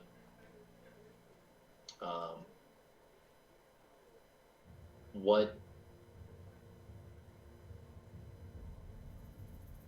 is the eclectic group, as you call them? Are they looking to root these rest of these bandits out to prevent it from being a threat? I'd hate to travel east alone or in a smaller caravan and have that potential harrying disaster on my tail. Of course. The group at the moment consists of Mayin, Sakura, who I know you have seen, and her sister Kana. Their eventual plan, yes, is to locate the source of all these brigands and bring them to some form of swift justice.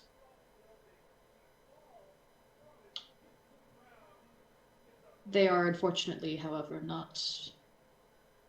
And he seems to struggle with a word for a minute, and you can see, like, it's like the kind of soldier part of him versus, like, trying to be a bit more diplomatic. They are currently unable to face a more trained group, shall I say. They are concerned for the likelihood of success. They would not wish to leave this area undefended. So for now, as their charter has stated, they explore these lands to strengthen themselves and their resolve so that when they do meet these foes, they might assure it. Then I'll seek them out, see if they can use some assistance.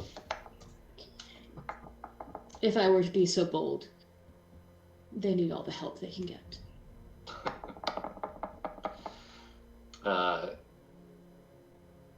Grokon will kick the snow off of his sealskin boots a little bit.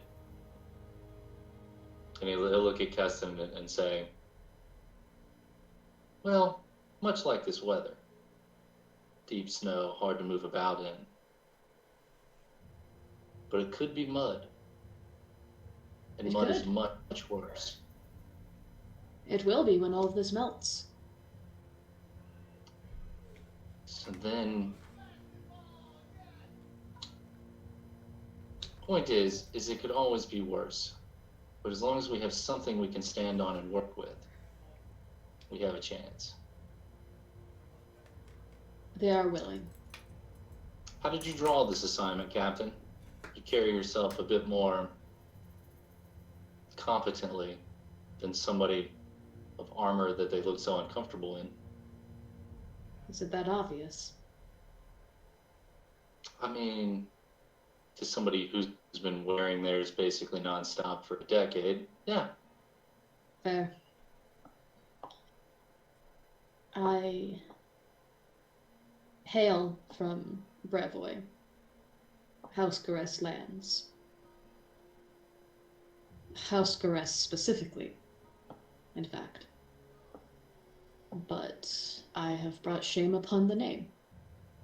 And so I have worked to ensure some form of honor in my duty, and was given the assignment to escort someone, Mayim, who found themselves in similar straits, to the south. My father always said the value of a man is not in how he is judged. The value of a man is how competently accomplishes tasks.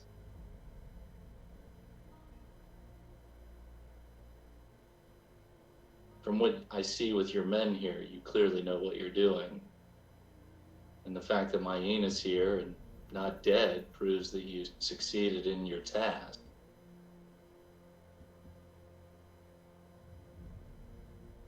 Your father sounds a People good who throw man, away. Ah, tough son of a bitch. but perhaps a poor fit in Brevoy. Well, we won't debate that. Having spent 2 weeks in your capital, I certainly did not fit in. I can't entirely say I miss it, if I'm honest. I miss some things. I miss warmer houses. That's fair. That's very fair. Although, this isn't all that cold. It's not. The rime bite of the northern seas is something I do not miss. The pleasure, and I hope I never will. Well, Is it- I did. If, suffice to say, if I do have such joyous opportunity, it will be because I have done much worse than dishonor a name. If you have to flee to the... My good captain, I hope your adventures are enjoyable.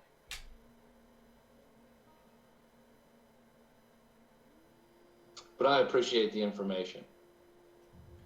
If there's anything I can do to assist your men, let me know. Likewise. And I rolled a 19 diplomacy. Oh yeah, double check. I know what that does to his attitude influence. Which is good. He was indifferent, now he is not.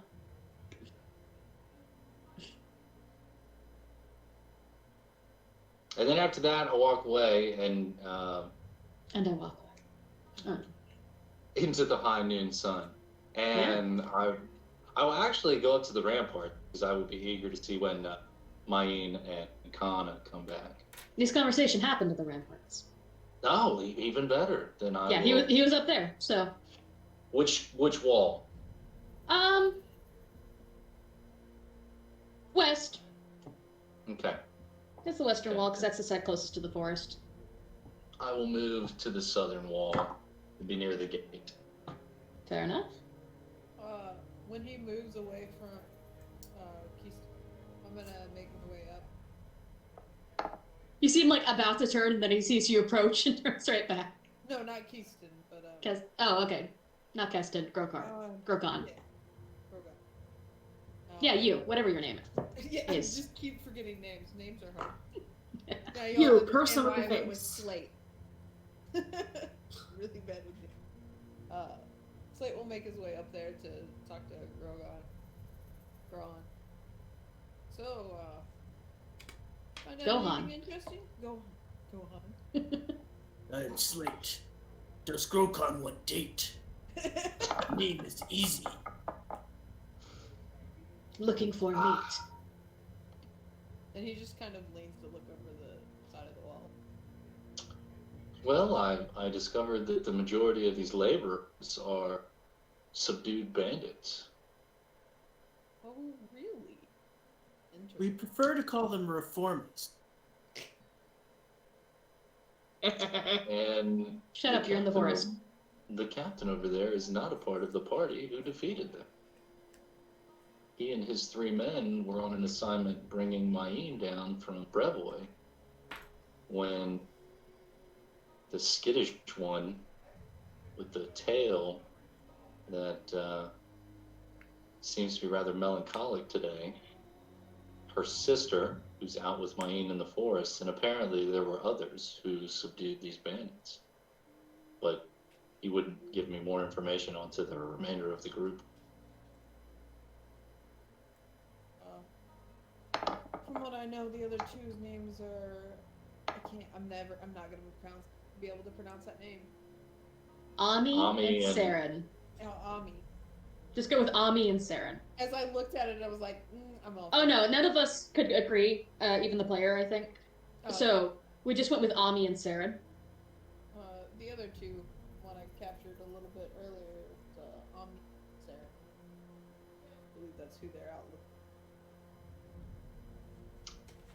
Disappeared in the middle of a blizzard in the middle. Yes, so left a very short note to them. It's a little disconcerting. Figured I'd let them see what they can find out. Can totally ask when we get back. Cough, cough. Yeah. So. There's that. Seems like soccer. The girl with the ears. Had some issues prior to this. That played a part. He didn't switch it. Interesting.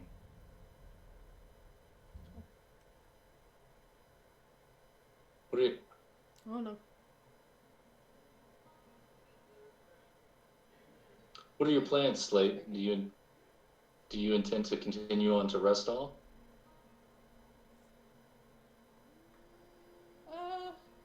Probably good if I avoid big cities for at least a little bit.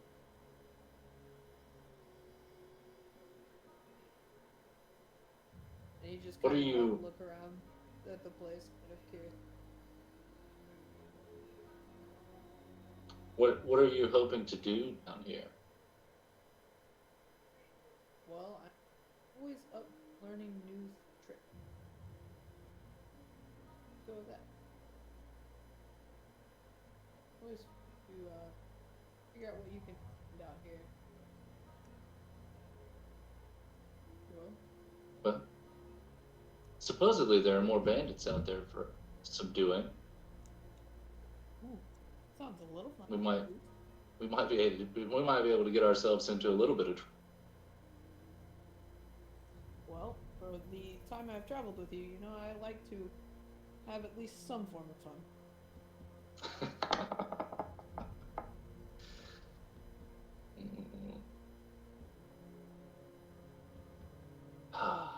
Well, if you you find out anything else, hey, let me know. I'm kind of catching some things down. You looked at this guy over here, and he kind of slightly gestures towards Hobbs. Now that I know they were bandits,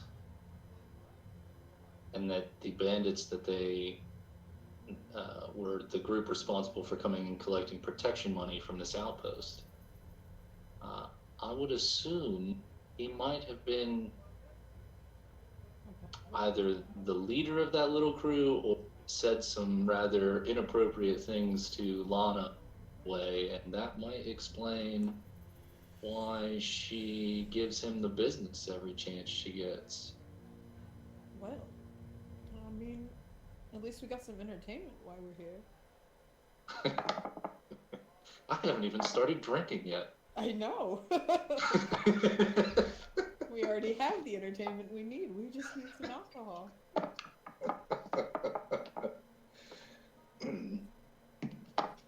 Have you gotten anything on the other gentleman? The one in the robes. Which one is that? That's Jihad. Have we seen the Jihad Jihad. yet? I assume he's been around. I don't think I've gotten anything off of him. Been looking between everybody. No, I haven't seen anything really off for him. I know I've noticed their demeanor around them has been a little weird, but outside of that, I haven't caught else. I think I'm going to go let Merton and Wade know that I'm not going to caravan. I'll come with you. I might as well stay around, see what kind of trouble we can get up to out here. Hang out for a little bit at least. So we'll make our way down off the ramparts and head over to the main house. And It smells to good. my mother's disdain, I just go in. Yeah. And there's an open door immediately to your left, where the three of them are sitting. Lana's kind of going back and forth between the ovens, where she seems to be baking a lot of bread. And in there, and they're having just hot drinks and laughing and sharing stories and such. But they see you guys walk in and, you know, kind of turn to address you.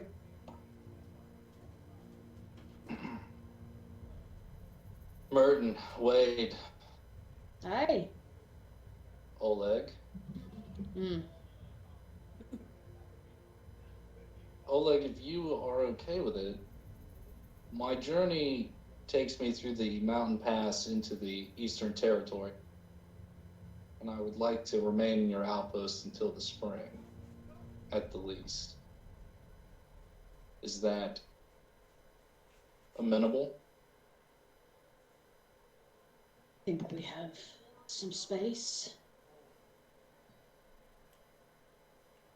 You got space for one more as well? At the moment? Yeah. Definitely willing to help where I can.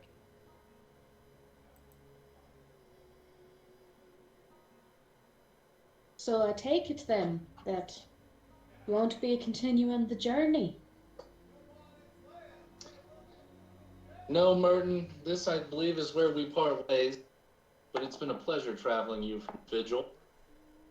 And I wish you the best in the rest of your journey. We don't have to eat his cooking anymore.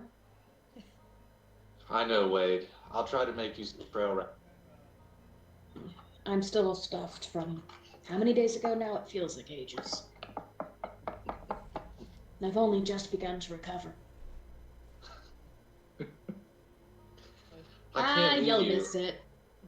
I can't leave you with nothing, so you'll have to take something. The something I'll take is a strong and healthy gut that's had plenty of working out. We have shared a lot of laughs. It's been quite enjoyable. Sure, we'll pretend that's why it is. You'll miss the two of them. They livened up everything. Well, we'll have to pick up 2 new clowns. You'll be fine. I've been called worse. Well, I'm not your mother, so. That's very true. That is very true. Sometimes you didn't even have to say a word. It's just a look.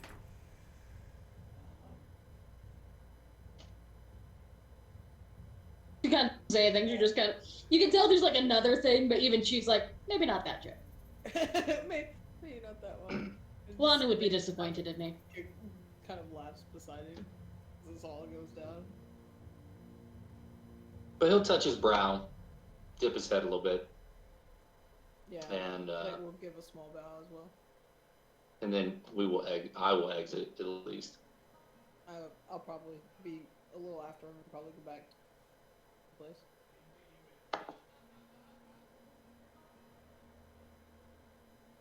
And at that, I'll walk over to Keston and see what I can do to help. Alright then. Let's see where I can put you. Me being on the down low, do you just helping? I just want to be on down low a little bit. So, our forest compatriots return. It's still fucking cold, amazingly enough. It has not changed in the past few hours. Kind of like everything else. Like knowing where your companions are. Weird how that works. It's been quite the adventure. When Sakura notices that they've returned, she'll immediately stop trying to find out what this third chip is and hurry over to them. Did you find them? Are they okay? Please tell me you have good news. Well, I don't have bad. The You snow could was too see thick. kind of her expression fall. The snow was too thick. Couldn't find him. From our estimations, Ahmi left early enough that the snow has buried her tracks. She is without assistance from much more talented sources. There's no way to follow her.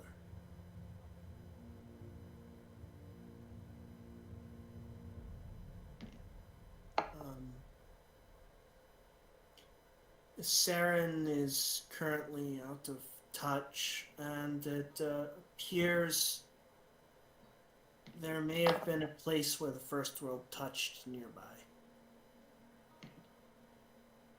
So she may have returned home.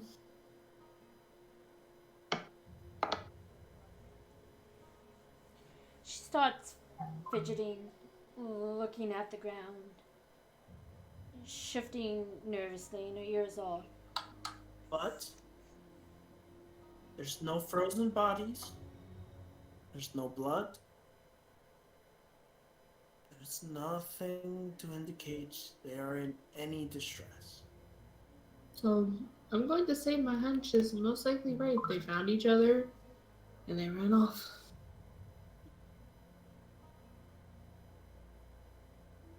It sounded like what they were going to do anyway once they were going to settle, so. But there is more room in the stables now.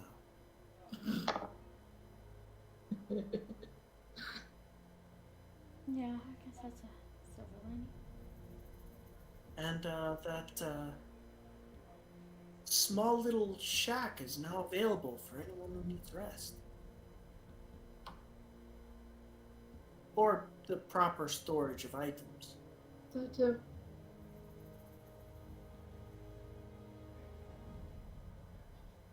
Are you okay?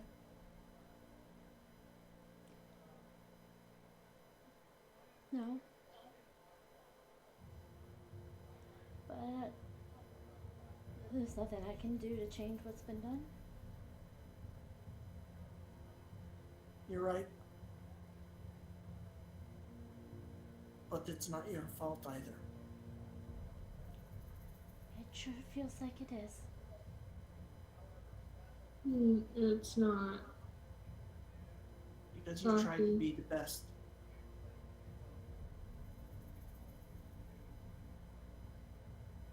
This is just what happens. They didn't agree how things were going, and But they were free to go on their own accord. There was nothing you could do. I could have done something to make it easier. I could have tried. It's Saki. It's a two-way road. Ahmi was not helping the situation either. Take the horses and bring them to the stables so Kana can work with her sister. And I quietly mouth, "Good luck."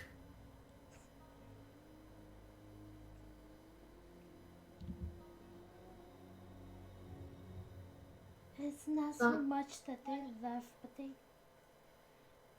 didn't even say goodbye, and that speaks volumes more than them just leaving. And I know we didn't get along, and they just left. They just left. Kana's gonna pull her sister into a big hug and hold her. Saki, it's okay. Things could have been a lot worse. Could have been so much worse. I mean, at least they'll be safe. Mm-hmm. There's that, but what are we gonna do now? We're going to continue what we're doing. Maybe ask a couple of the new guests if they want to join us on exploring. Do you think they would even want to? I think so. A lot of shit out there no one knows about. Boils. Maybe a few bandits to beat the shit out of. You don't know.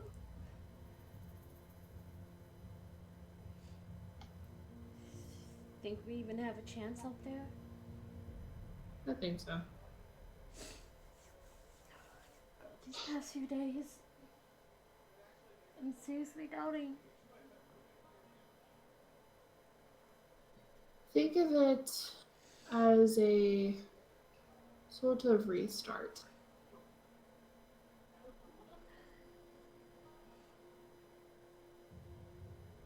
And hopefully those who decide to come with us will get along with them better than what happened before.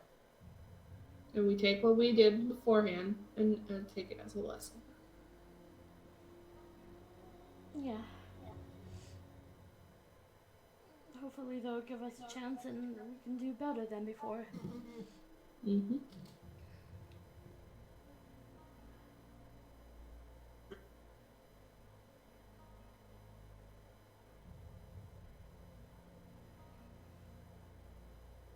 So seeing that.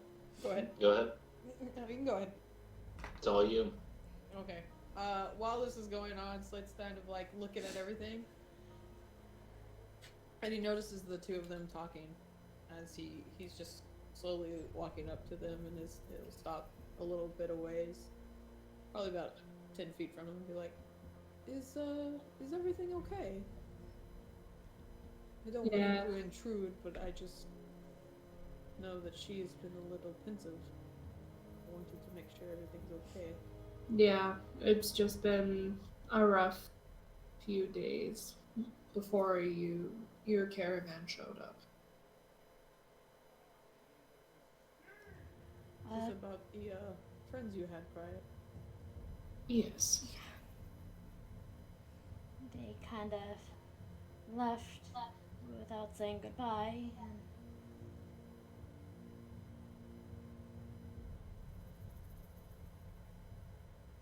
I know we didn't always get along, but even if my sister disagrees, I still feel that it's my fault. It's not.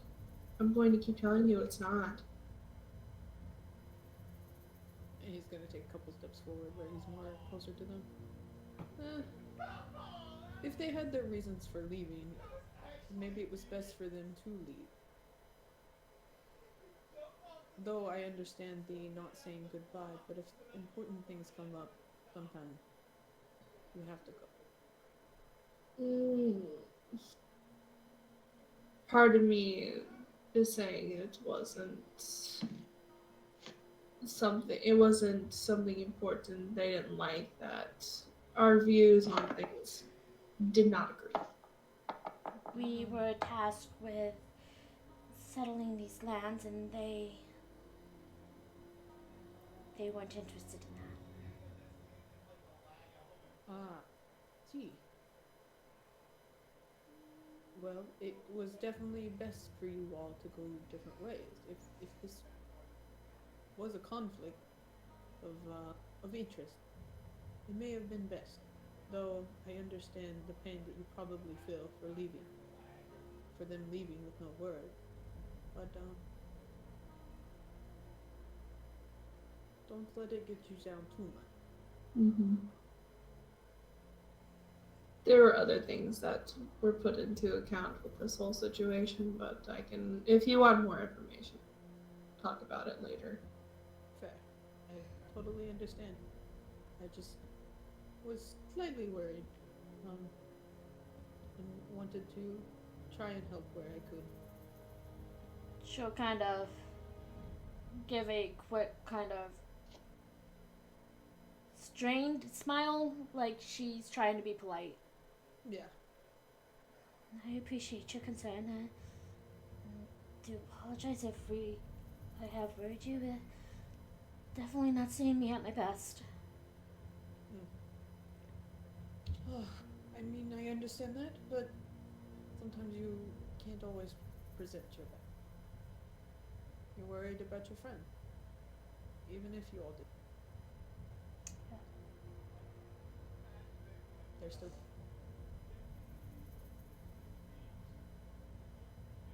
Just hope for their safety. And if you follow a god, may they keep. I'm sure that they'll find their way back. I mean, they went north, so they'll hit civilization soon, and that'll be safe enough for them. Don't let this tear you down. And he'll give her before giving them both a bow. Thank you for your words. I don't think I caught your name. Oh, name's Slate. Came in with the caravan.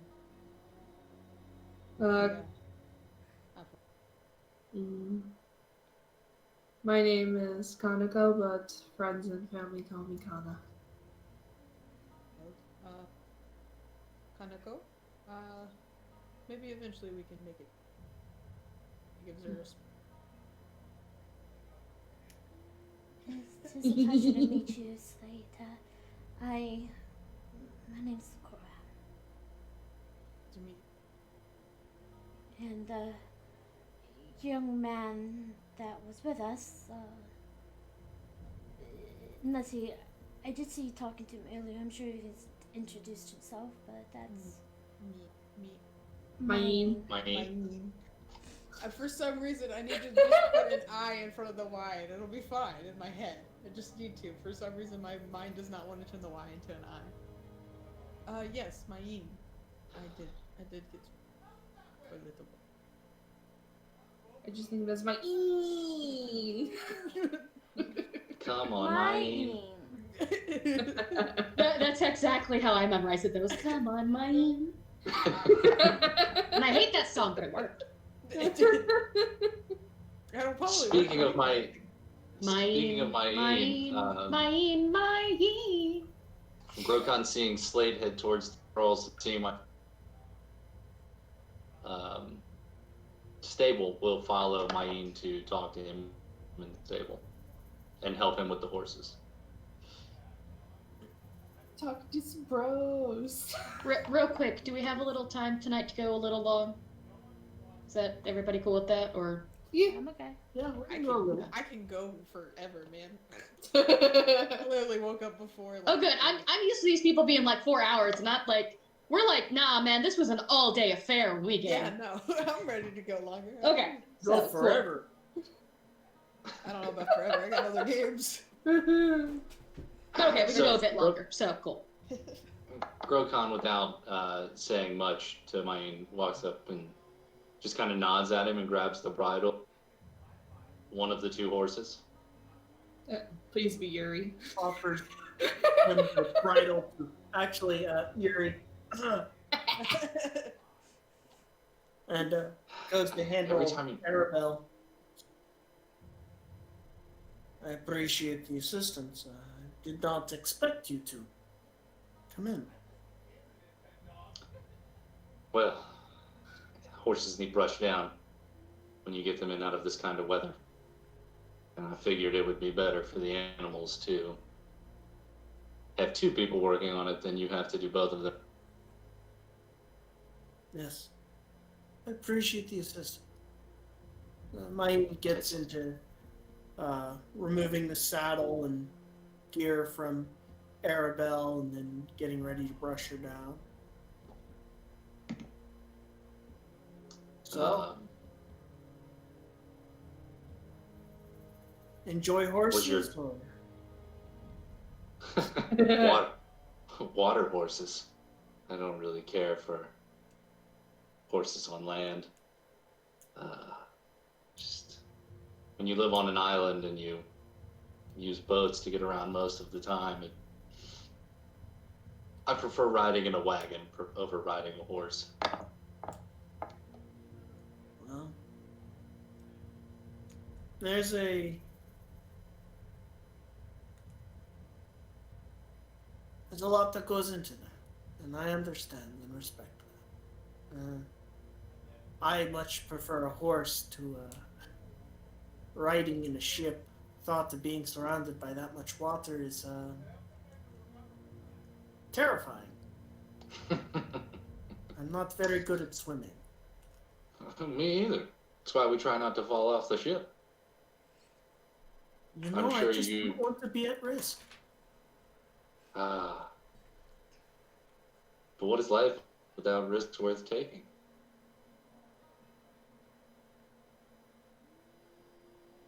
I find I get to enjoy other risks. Just to make you aware, I've spoken with Oleg, and myself and my companion Slate will be staying for a little while, at least until the springtime. And I've spoke with the captain, and understand you and your crew may be venturing off to take care of the rest of the bandit problem. I was intending to help these lands with this banditry issue. Yes. Then consider me a willing participant in that endeavor.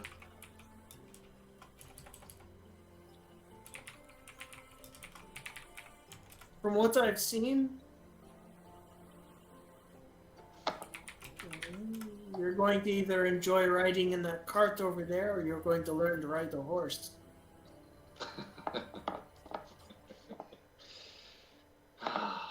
If you know what you're putting your life into, and from the look of your tabard, I'm sure you do, I look forward to what you can do with that trebuchet.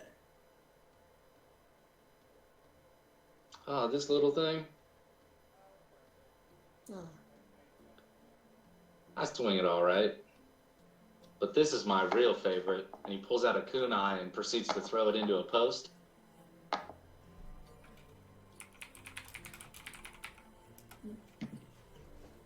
I wraps a gauntleted hand around it, pulls out the kunai, and hands it back by the ring.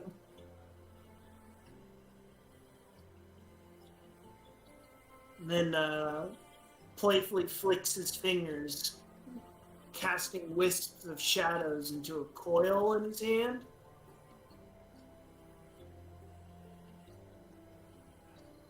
Well, we all have our weapons.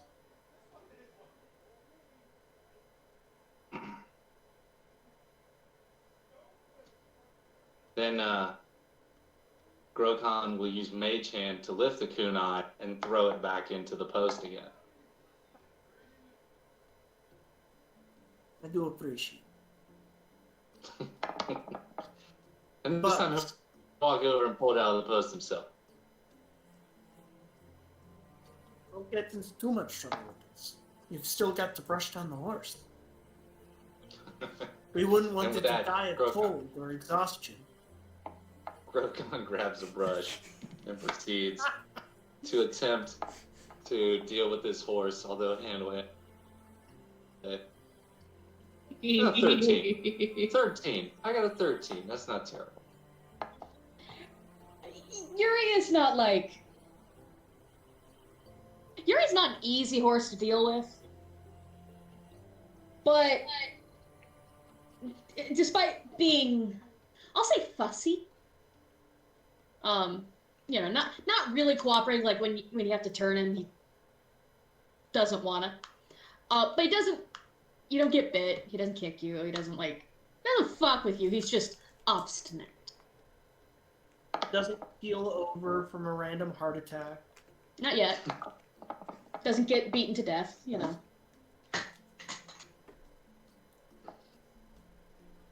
So I fling the top off my pencil.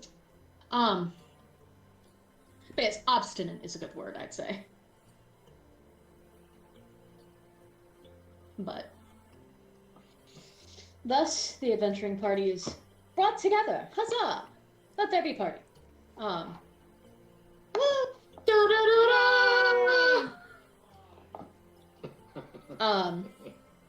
That evening, Grokon is reminded of his promise to regale the party with tales of White Estrid. And there's a kitty. I even have music for you, man. I am Oh, prepped. let's go. Let's go. It's not like, you know. I'm so ready for that. Jolene. No. Did you just say Dolly Parton, Jolene? Fuck yeah. Mine. But there you go, bard music. Regale your tales. Take yourselves to a windy wooded road lined with boulders covered in rich green moss. Upon a boulder to the left of the road sits a fair-haired maiden would be a disservice. Although, in that moment, she does look quite stunning, wearing her chainmail armor and sharpening a very, very large great axe. This is White Estrid, as she sharpens her blades before stepping off into the cave of a great Lenorm. She finishes with her whetstone and stands up, turning to her retinue. This is as far as they will continue with her. The rest of this journey is hers and hers alone. She steps toward the cave, not even glancing back, and makes her way into the depths of peril.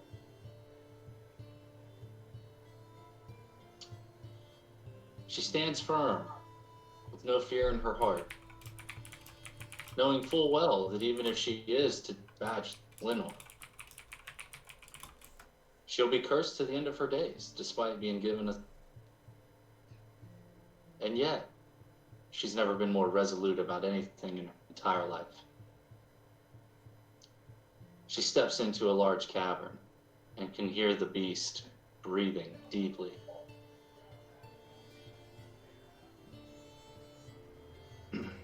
It says to her, "Who dareth enter my chamber?" And like the true barbarian, god king that she is, says to him loud and bold, "I am White Estrid. I will own you." The Linnorm whips himself up in a flash and rushes her at the mouth of the cave. Fully prepared, White Estrid dives behind a few stalactites, brings herself up, making a sweeping cut towards the beast's leg, clipping it but not really wounding it. Merely an annoyance, the Linnorm swipes with a clawed fist at the stalactites, obliterating them as it sweeps through. As White Estrid dives between its legs, it finds herself underneath. With an upward slash, she lands the blow and sinks her great axe deep into its underbelly.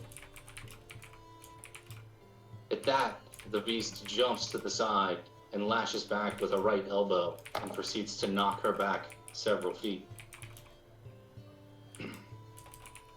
Luckily for her, she finds herself right at that crushed pile of stalactites, which she's able to run up and leap onto the creature's back. She sprints up its spine and proceeds to lay another deep cut right between its shoulder blades. The beast howls and begins casting a spell as White Estrid goes into a rage. The spell hits her like 1,000 needles, but it almost immediately washes away because nothing can stop her in this moment of ferocity. The Linnorm tries again, and a third time, nothing working. And in the moment, as she's about to lay into its neck, final, it yields. That great Linnorm now lives in her great hall. It is her thrall. It does what she commands. White Estrid is the only Linnorm king in the great history of the kingdoms to dominate a Linnorm. And that is the epic of White Estrid.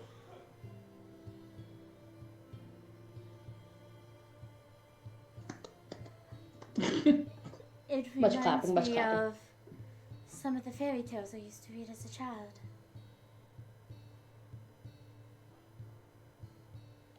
Well, It is truly a wonder that we can have epics and heroes, even in our times of... Well, the world is growing more enlightened by the day. Or at least I would like to imagine.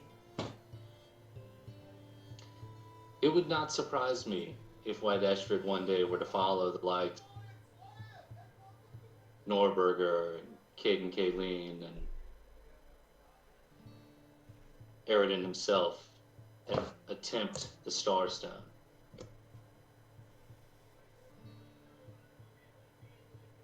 She might be the only person on the planet that... Well, only time will tell.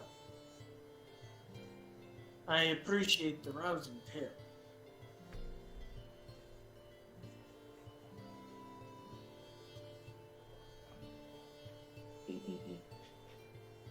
So, after being regaled with such awesome imagery and supping mightily on delicious foods, there was much meat and Not cooked by me. not cooked by you. That's why it's still awesome.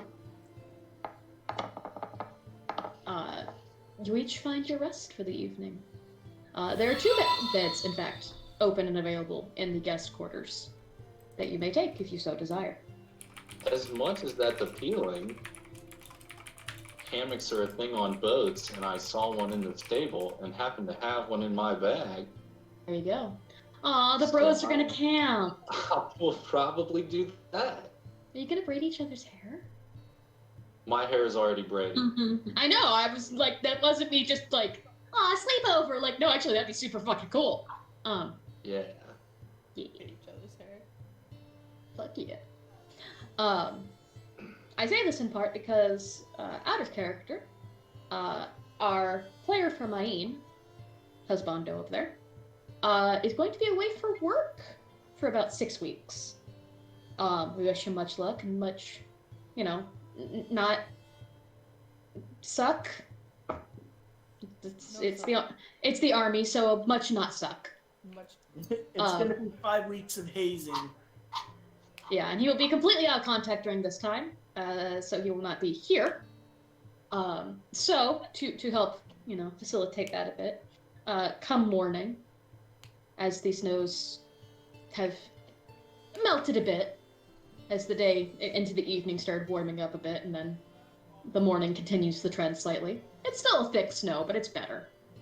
There is a messenger awaiting Maine with a letter. The letter is a summons. For family matters, you must travel to Restoff post-haste. And the date given for your arrival is... you have enough time to make it, and that's about it. It was delayed due to the storm. But you Take must the leave letter and post-haste. I head over to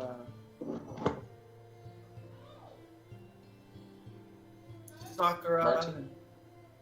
And I tell Sakura, I must take a short leave of absence. I will be back soon. The color is going to drain from her face. When you do Ryan go, puts a hand gently on her shoulder. I will be back. It will be shortly.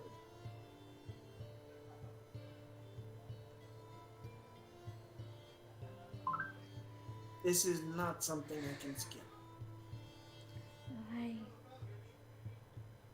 I know you wouldn't if it wasn't important. I appreciate you at least coming to tell us. I get to look forward to telling Keston I need one of his men. Sure. You'll be safe, right? Of course. I'm more afraid of whoever would get in my way.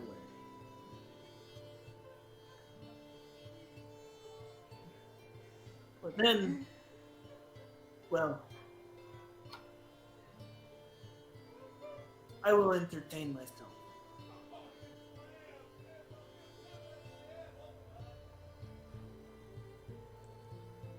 I will be back, and hopefully a week, maybe a little longer, maybe shorter. You can tell that she's struggling to catch her breath a bit, but she nods and she tries to put on a brave smile and, well, one should probably look for silver linings in situations like this, and if I can ensure that you're coming back, she'll turn and head to where her bag is and rummages around and comes back with about 5 gold coins. May I? Well, that is. Well, I know that you like spicy foods, and I am in dire need of some proper seasoning. And if I give you the money and you don't return, well, then I will have to come and find you. And that would at least give me some comfort that knowing. I mean, I know you gave your word, but give me something to logic around. So, something with a little bit of kick. Yes. As many All right. spices and seasonings as you can find and muster with this amount. I know it's not a lot, but it's almost all I have. All right. And I make sure to go find Keston and show him the letter. Before he leaves, though, she is going to pull him into a hug, and Mine hugs you back and says, "Now don't go flashing your panties to everyone."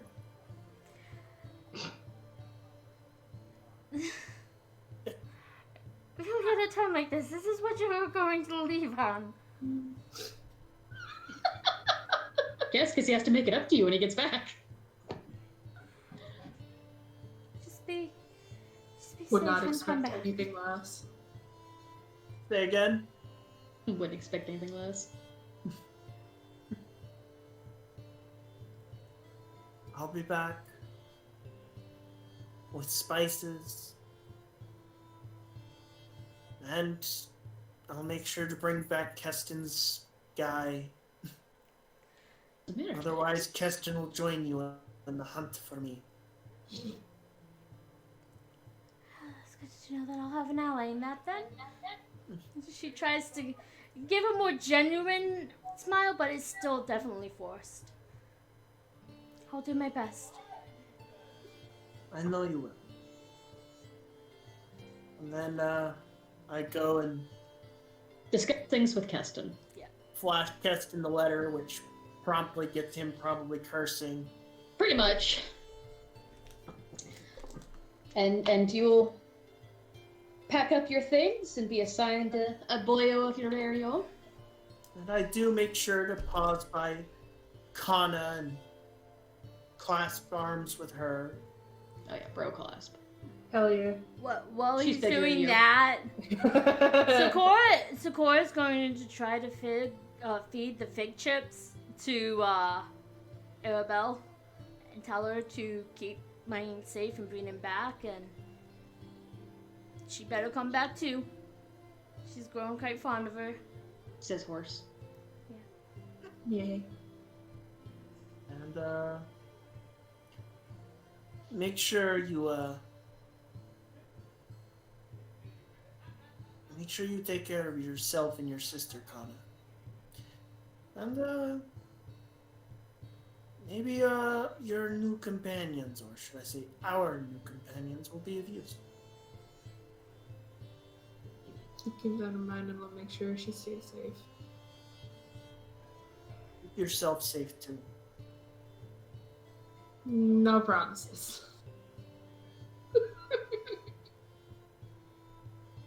There's a reason that she's here. To keep an eye on her sister. Make sure she doesn't get in trouble. And upon getting our horses ready, I ride out Into the high noon sun. Yep. And with the clippity cloppities, you know, And the leading you Swifties away. poppies, and the Nope, that's snowy that's a whole different problem that we'll discuss after hours. That's where we're getting into tonight's session. Yay! Yeah. We didn't die! we can discuss as a group later if we want to start having longer sessions, because God knows I'm good for it. So am I. But we'll discuss that. As long as it ends before 11 and I have time to flip over to my DMing, I'm good. I'm okay with it going. Which I think happens every other week. Yeah, every Oh. other week it switches between Fridays and Saturdays. It's every 2 weeks. Good to know. Good to know. But we can discuss that later. Yeah. And see if that's a thing we want to look into. It was great having all y'all. I'm really glad that I'm digging the vibes we got going on. We've got friendly storyteller man. We've got creepy. I watch everyone, and I have notes on everything. I have great. blackmail. I have blackmail, and I don't even have your name yet. Love it. Great additions. That man's been through a lot. He knows. He knows some what he gotta shit. do. And I hope everyone watching. Oh, go ahead. Huh? I was just saying, I'll keep seeing. Well, I'm excited to see what this creepy note taker does in combat. Yep. Right. Besides, hey, you remember that thing you said in your sleep 3 weeks ago? I do. Oh, please. If only biting words. Oh God, vicious mockery. Kill them again. Which of my ancestors did you just kill again? Which one? Awesome. So, and for all our viewers, thanks for tuning in. Thanks for watching us and being patient, and such as always. And of course, thanks for playing. Bye-bye. I'm gonna go find somebody to raid. It's probably gonna be Bish and Brawl. Yeah. It should be. Yay. Raid, Bish, and Brawl. Will do. Give them all the love.